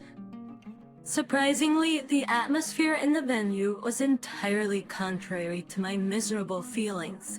Noah patted my shoulder and hugged me. "Don't worry, Mom has really pushed me too far this time."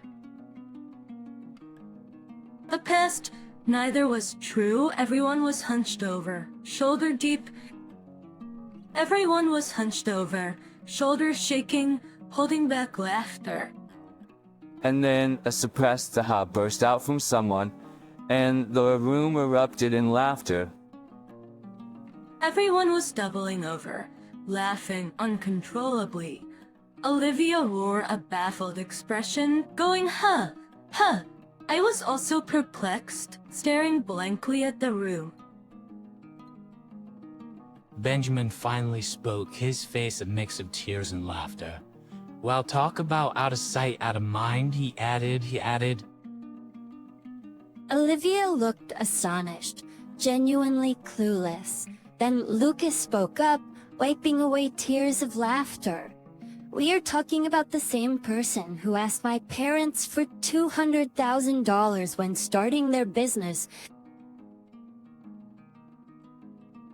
and borrowed another $20,000 each from us siblings, one by one."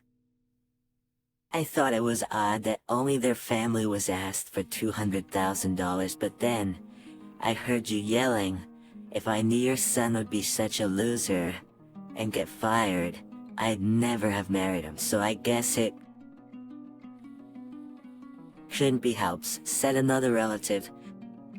"When you borrowed money from us, you promised to work until the end of my days, to work as if dancing. Who was that?" Olivia looked down, seemingly reminded of something.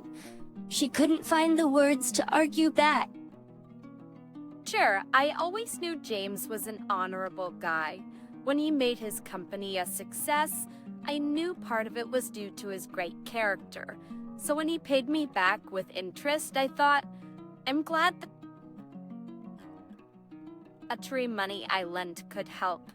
But hearing you talk on this stage about how you're leveraging your parents' money, it made me think maybe you should pay them back in heaven. Coincidence. It seems that was the truth. After all her talk demeaning me as poor, she herself had been demanding money. Now it was my turn to look down and hold back laughter. Amid the laughter, my mom, dressed in formal attire, stood up with a commanding voice and said, "May we say something?" "What do you mean by poor family?" I meant exactly what I said. I meant exactly what I said. The focus had shifted and Olivia seemed relieved. She took an aggressive stance toward my mom. "Ha! You're still working, even though you've reached retirement age. BRITSEBRD. That's what poor families do. That's why I hate farmers. So presumptuous?" I could even see spit flying towards my mom from my seat. This time, my mom laughed right in Olivia's face. "Ha ha ha, Olivia, you really crack me up.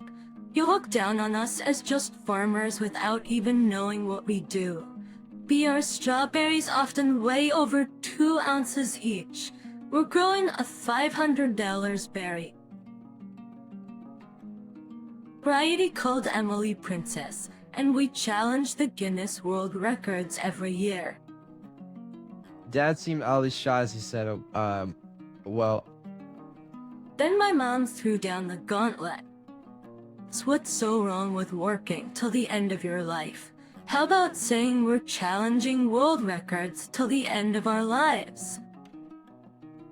My name is Emily. That variety of strawberry was named after me.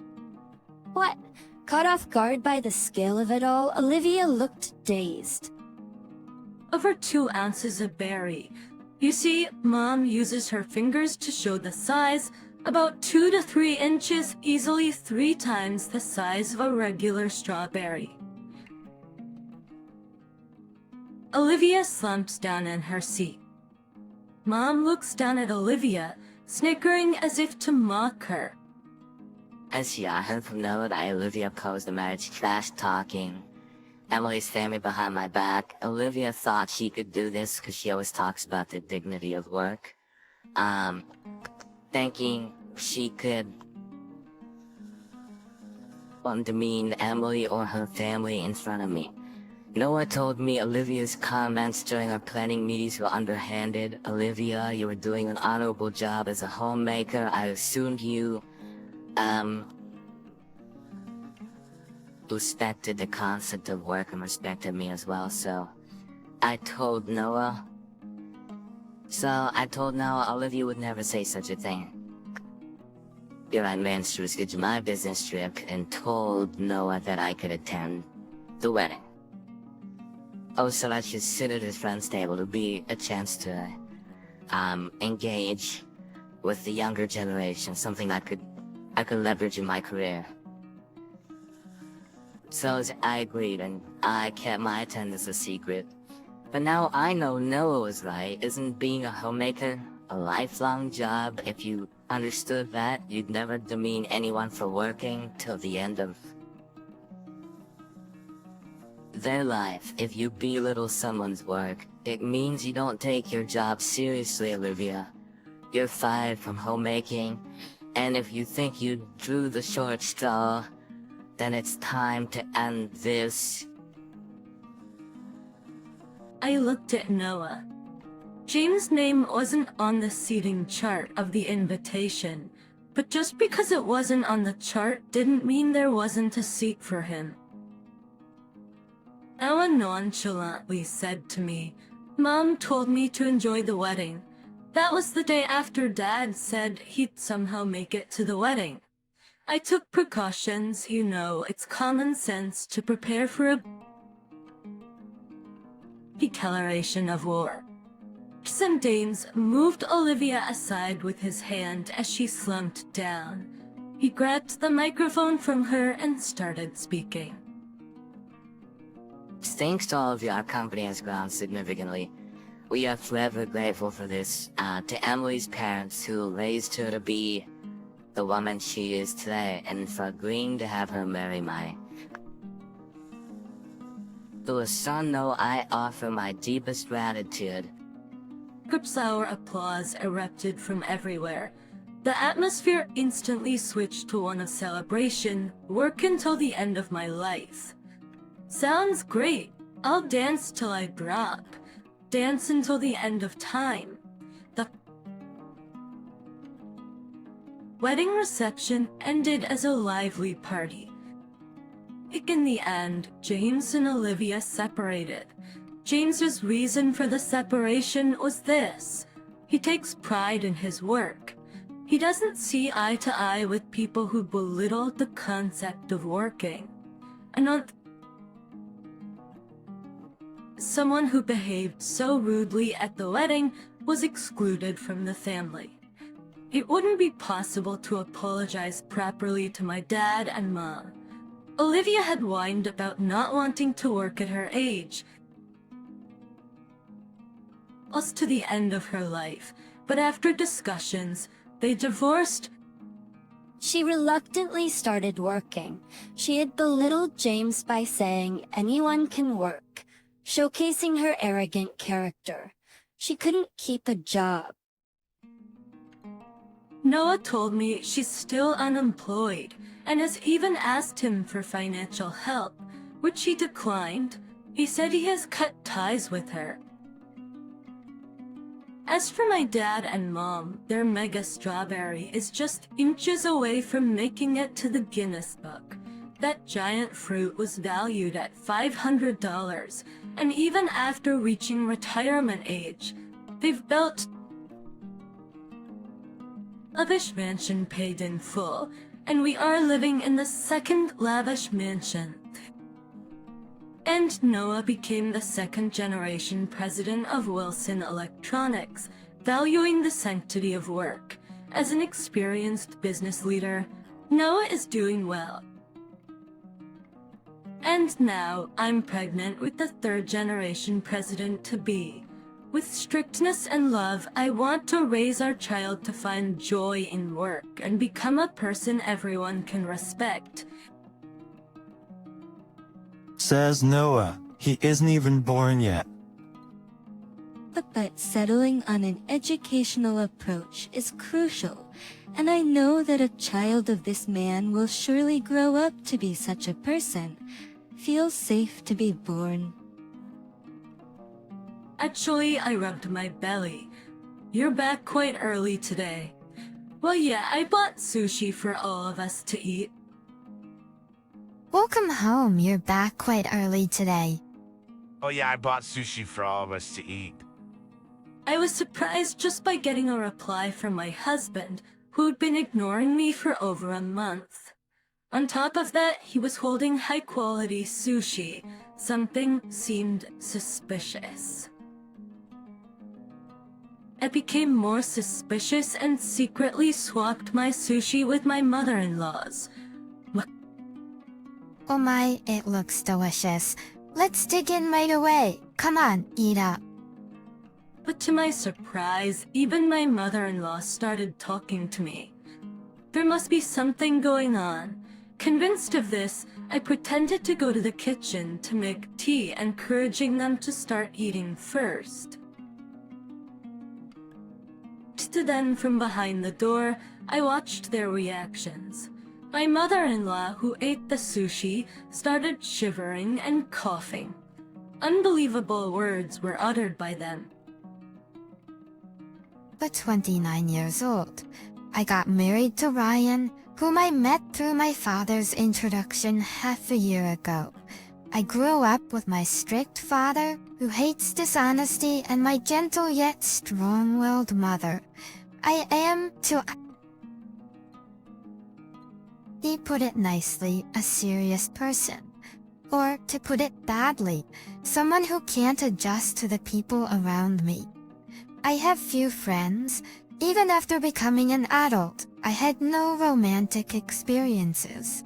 My worry... Father introduced me to Ryan, who worked at the company where my father was a department head. My father seemed to have high expectations for Ryan. Ryan's first impression was serious and friendly. He was trusted by his superiors and got along well with his colleagues because of his friendly nature. At a drinking party, when my father mentioned he had a daughter, Ryan asked to be introduced, and my father was more than happy to oblige. My father seemed a bit excited, thinking that spring had finally come for his daughter in her late 20s. It was the first time I saw my usually serious and strict father so excited. He must have been worried about my future. I wanted to live up to my father's expectations. I had never met a man who talked to me at my own pace like Ryan. As we talked, I became more and more attracted to him, and after a few dinners together, we started dating. During our relationship, I visited Ryan's family home and met his mother several times. She, like Ryan, was friendly and considerate of my nervousness. I thought if I could marry into this family. And just when I was thinking that Ryan proposed and we got married, I was so happy at that time. At half a year after our marriage, I couldn't help but regret it. The topic of living together came up as soon as we got married. My mother-in-law, who lost her husband, seemed to be lonely and appealed to Ryan. However, this was the beginning of it all. As soon as we got married, my mother-in-law's attitude changed completely. It was as if her previous behavior was a lie. and she began to see me as an enemy. Susan, why can't you do anything right? Dinner is late, and there's so much food. There's no way we can eat all this.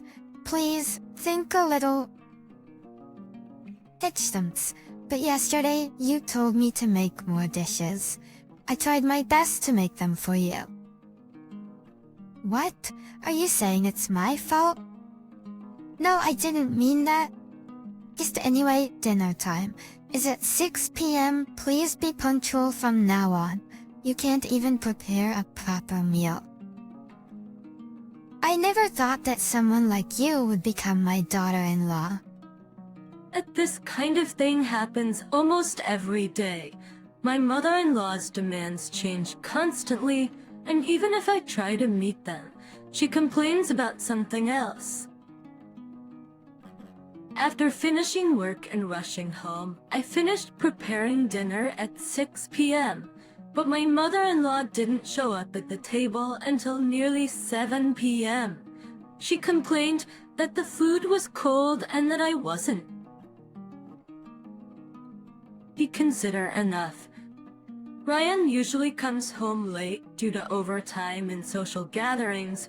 As a result, especially on weekday evenings, I had to endure more attacks from my mother-in-law. It's in front of Ryan. My mother-in-law would act a little more restrained. However, that doesn't mean she stopped scolding me, and sometimes Ryan would defend me when he saw her behavior. That was only at first. Gradually, maybe he got tired of it, and one day Ryan said this to me. Please try to adapt to my mom. Keeping, I was speechless at his words. How much more do you want me to do? I held back the urge to yell that out. I'd adapt to your mother too, but her demands keep changing. Even if I try to adapt, I can't. Just be flexible. You are an adult. You should be able to handle that much. Ryan coldly dismissed me with those words. The friendly and serious Ryan I knew when we first met was nowhere to be found. The situation was getting worse and worse. As the situation was getting worse and worse, Ryan started to side with his mother blatantly. He agreed with her complaints and laughed at me. His mother, on the other hand, directed a triumphant smile at me because her son was on her side. My mother-in-law and Ryan treated me like a maid. He says on weekends they would go out together, leaving me with the housework, or they would go out to eat together even though I had prepared dinner. There were also times when Ryan brought home takeout. As for him and his mother, the only reason I didn't leave their house was that I didn't want to worry my parents. My parents were delighted when I started dating Ryan. At our wedding, my usually serious father cried. I didn't want to disappoint my parents, who had such high hopes for our marriage and sent me off with their blessings. So even though my mother-in-law mistreated me and my husband didn't stand by me, I decided I had to endure it and keep going. My only comfort was my pet cat, John. When I said I wanted to bring John, who I had bought before getting married, my mother-in-law didn't like the idea, but I insisted. Now I'm really glad I brought Dunton. After getting married, John comforted me countless times. Somehow I managed to get through each day until one day. It started suddenly. My mother-in-law and husband started to ignore me. I've puzzled by the sudden change with no warning or reason. No matter how much I tried to talk, I was ignored. Asking for a reason or trying to compromise was all in vain. Even when I tried to talk or did housework, I continued to be ignored. Then 1 month later, Ryan, who usually comes home around 7 p.m. at the earliest, came home unusually early at around 6 p.m. that day. Welcome home, you're back quite early today. Well, yeah, I brought sushi for all of us to eat. I was surprised just by getting a reply from my husband, who'd been ignoring me for over a month. On top of that, he was holding high-quality sushi. Something seemed suspicious. Before I could feel he's happy about him finally speaking to me and buying sushi, I wondered, what on earth is he up to? As I found my husband's behavior strange. Before I could feel happy about him finally speaking to me and buying sushi, I wondered, what on earth is he up to? As I found my husband's behavior strange. Moreover, Ryan placed my share of sushi pieces on the table first. For the past few months, there hasn't been a single time when my husband prioritized me over his mother. Oh my, this looks delicious. Let's dig in. Come on, Susan, eat up quickly. Surprisingly, even my mother-in-law started talking to me. There must be something going on. To stay convinced of this, I encouraged them to start eating first. I'll go make some tea. You both go ahead and start eating. Oh, I feel bad, but you're right. Hot tea is perfect with sushi. We'll eating. So come back quickly. Pretending to head to the kitchen, I watched them from behind the door. After whispering to each other, my husband and mother-in-law began eating sushi. Then suddenly, my mother-in-law started shaking and coughing violently. Water eyes filled with tears as she struggled to speak. Separate you. What's going on? Why is there so much wasabi in my sushi? I told you to be careful not to make a mistake. What is this? I put Susan's sushi down first, so there's no way I made a mistake. But I can't eat this. I wanted to see Susan suffer from eating sushi with wasabi, but now the plan is ruined. Because of your mistake, what are we gonna do? I couldn't stay silent after hearing their conversation. What on earth is going on here? A lot of wasabi? Did you try to make me suffer? That's right. We ignored you for a whole month, but you seemed just fine. So we thought we'd tease you a little. That's terrible. What's terrible? You should be grateful just as a useless daughter-in-law to stay in the house. Even as my mother-in-law yelled at me, my husband didn't try to stop her.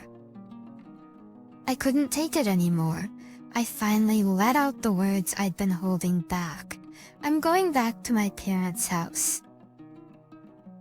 Like sections, I gathered my essential belongings and put John into a pet carrier.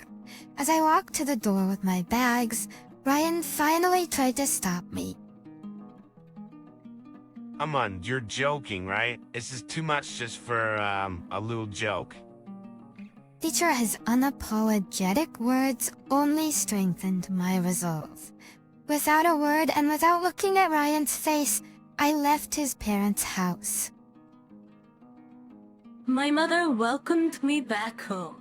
At first, she looked surprised to see me return so suddenly, but she quickly let me in.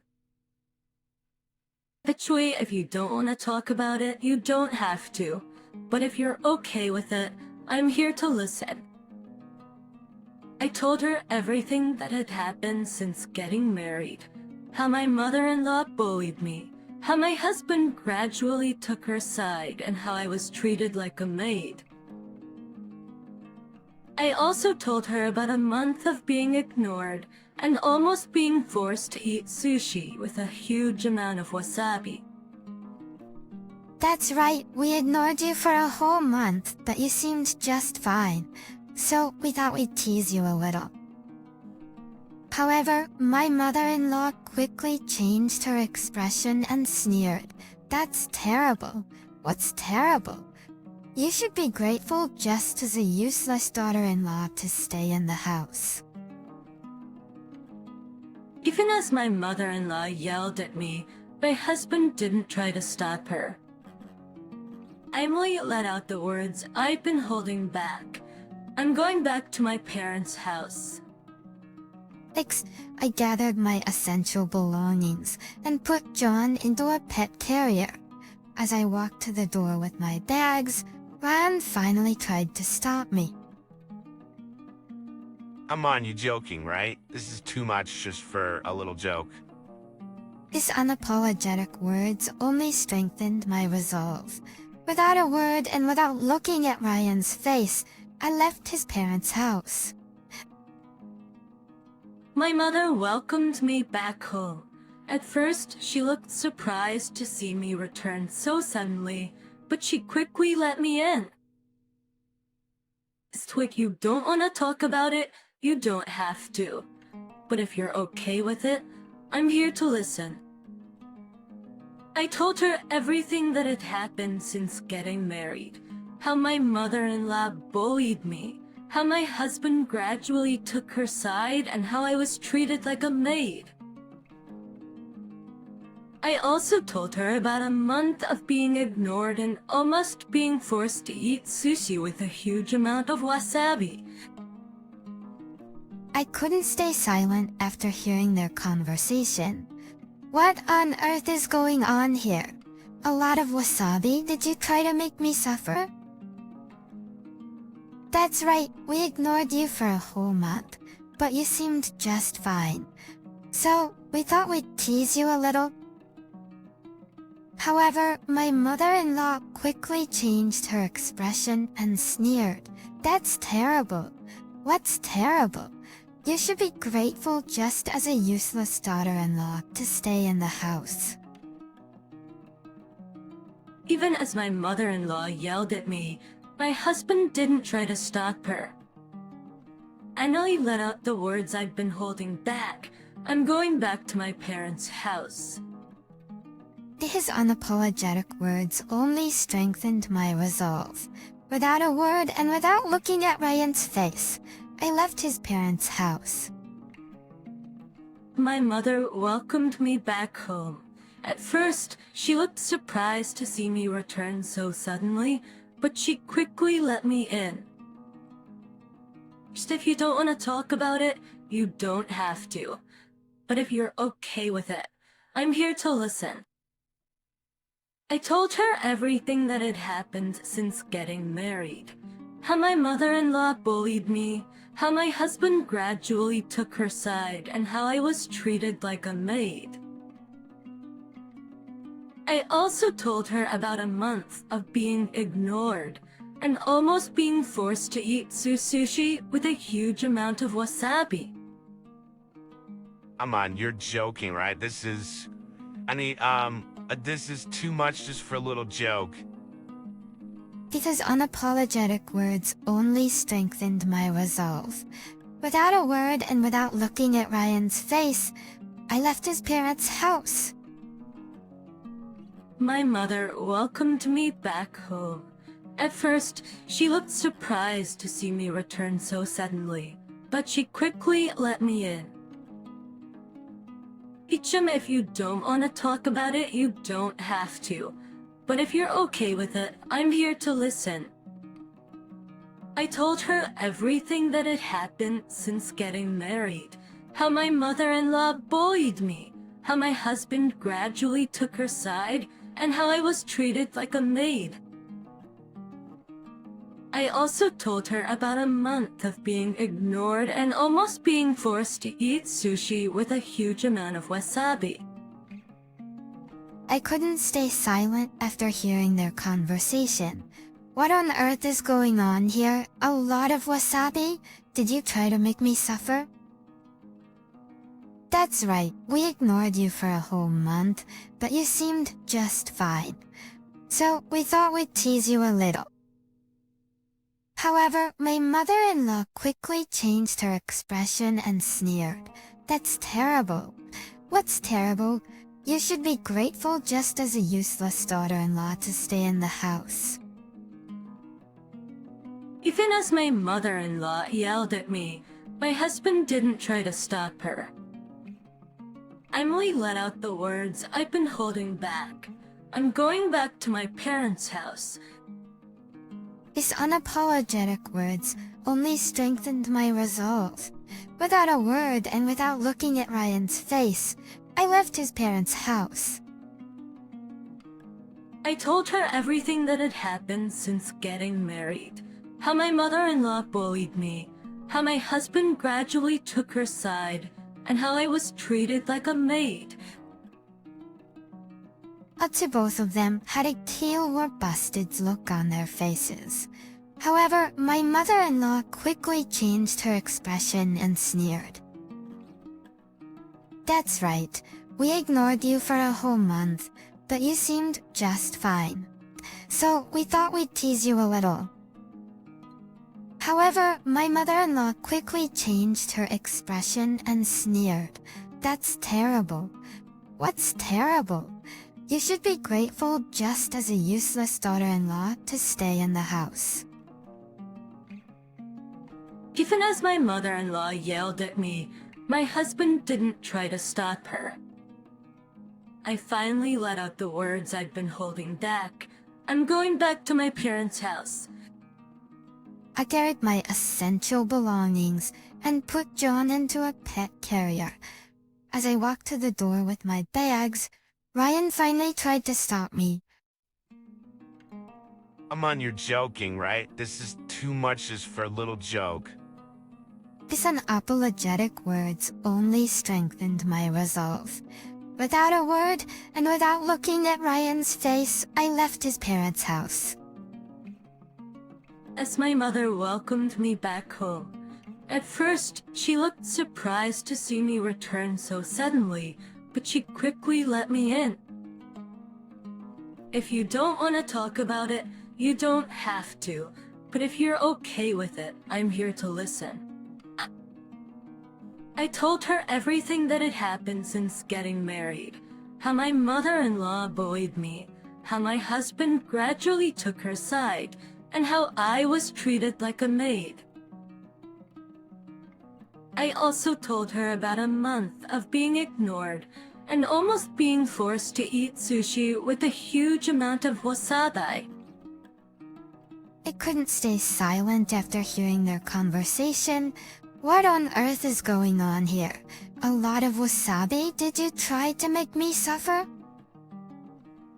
Most of them had a quick busted look on their faces. However, my mother-in-law quickly changed her expression and sneered. That's right, we ignored you for a whole month, but you seemed just fine. So, we thought we'd tease you a little. However, my mother-in-law quickly changed her expression and sneered. That's terrible. What's terrible? You should be grateful just as a useless daughter-in-law to stay in the house. Even as my mother-in-law yelled at me, my husband didn't try to stop her. Emily let out the words I'd been holding back. I'm going back to my parents' house. Free, I gathered my essential belongings and put John into a pet carrier. As I walked to the door with my bags, Ryan finally tried to stop me. Come on, you're joking, right? Is this too much just for a little joke? His unapologetic words only strengthened my resolve. Without a word, and without looking at Ryan's face, I left his parents' house. My mother welcomed me back home.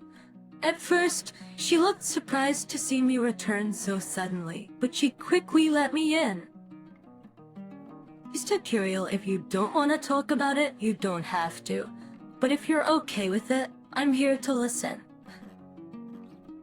I told her everything that had happened since getting married. How my mother-in-law bullied me. how my husband gradually took her side, and how I was treated like a maid. I also told her about a month of being ignored and almost being forced to eat sushi with a huge amount of wasabi.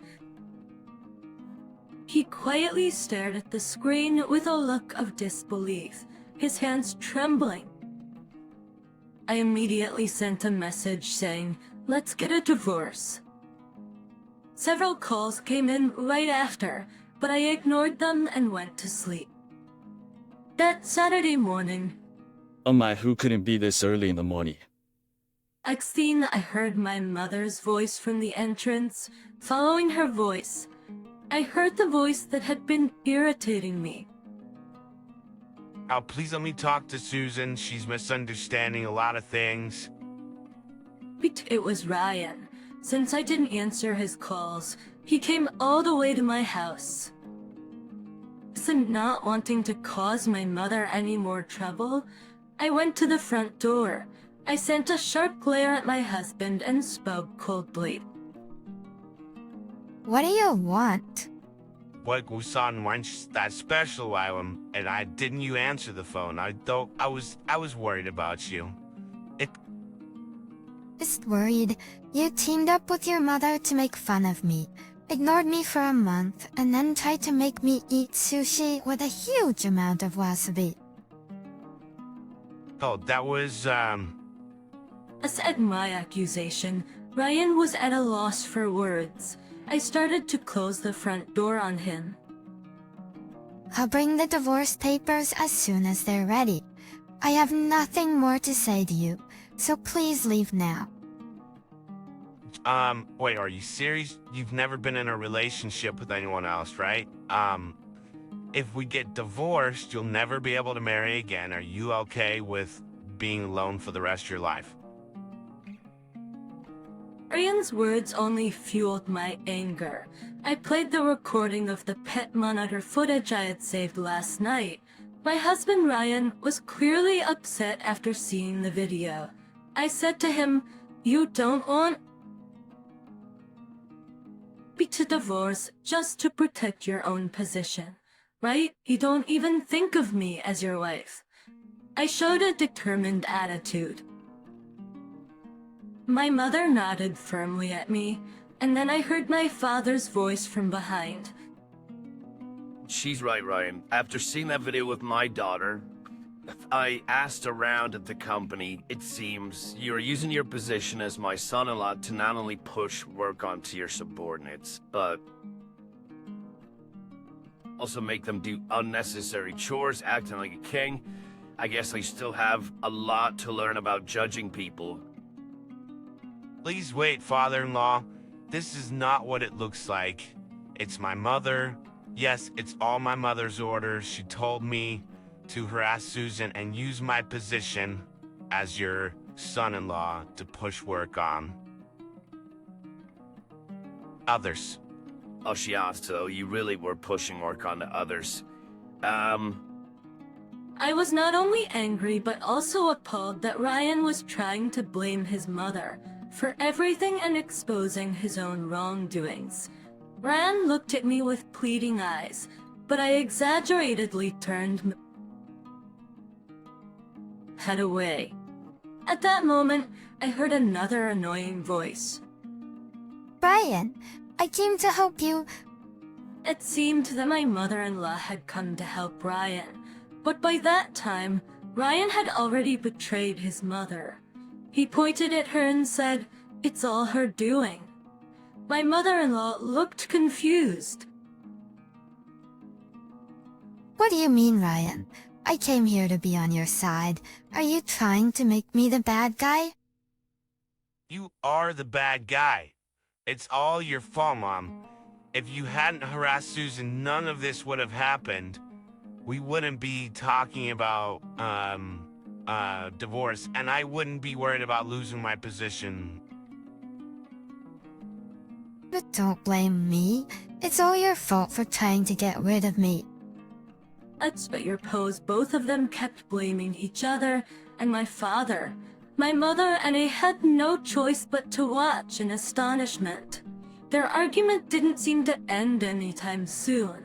My father, tired of it all, sighed and spoke up. You two can argue out this at home. I'm disappointed to find out that you, Ryan, are such a despicable person. There was talk of, promoting you, but I'm gonna cancel that. What? Ryan looked at my father with desperate eyes, but my father didn't change his attitude. Consequently, our divorce was officially decided on the spot. We printed the divorce papers at home and signed them right away. Ryan's misdeeds at work and his subsequent divorce from me, the boss's daughter, became well known, and he felt so uncomfortable. But Freddie offered to resign. He has been trying to find a new job, but the rumors have spread to other companies in the same industry, and he hasn't been hired. He's trying to switch to a different industry, but it's not... Well, after fighting with his mother over this incident, Ryan left his parents' home and started living alone. He has no money and is living in a shabby apartment. He's doing day labor jobs to get by, and X is barely making it through each day.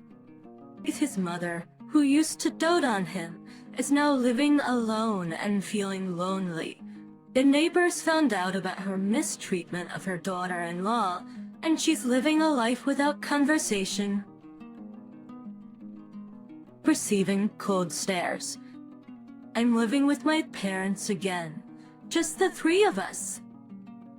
Now that the burden from my ex-mother-in-law and Ryan is gone, I can focus on my work better than ever before, and I've been given bigger responsibilities.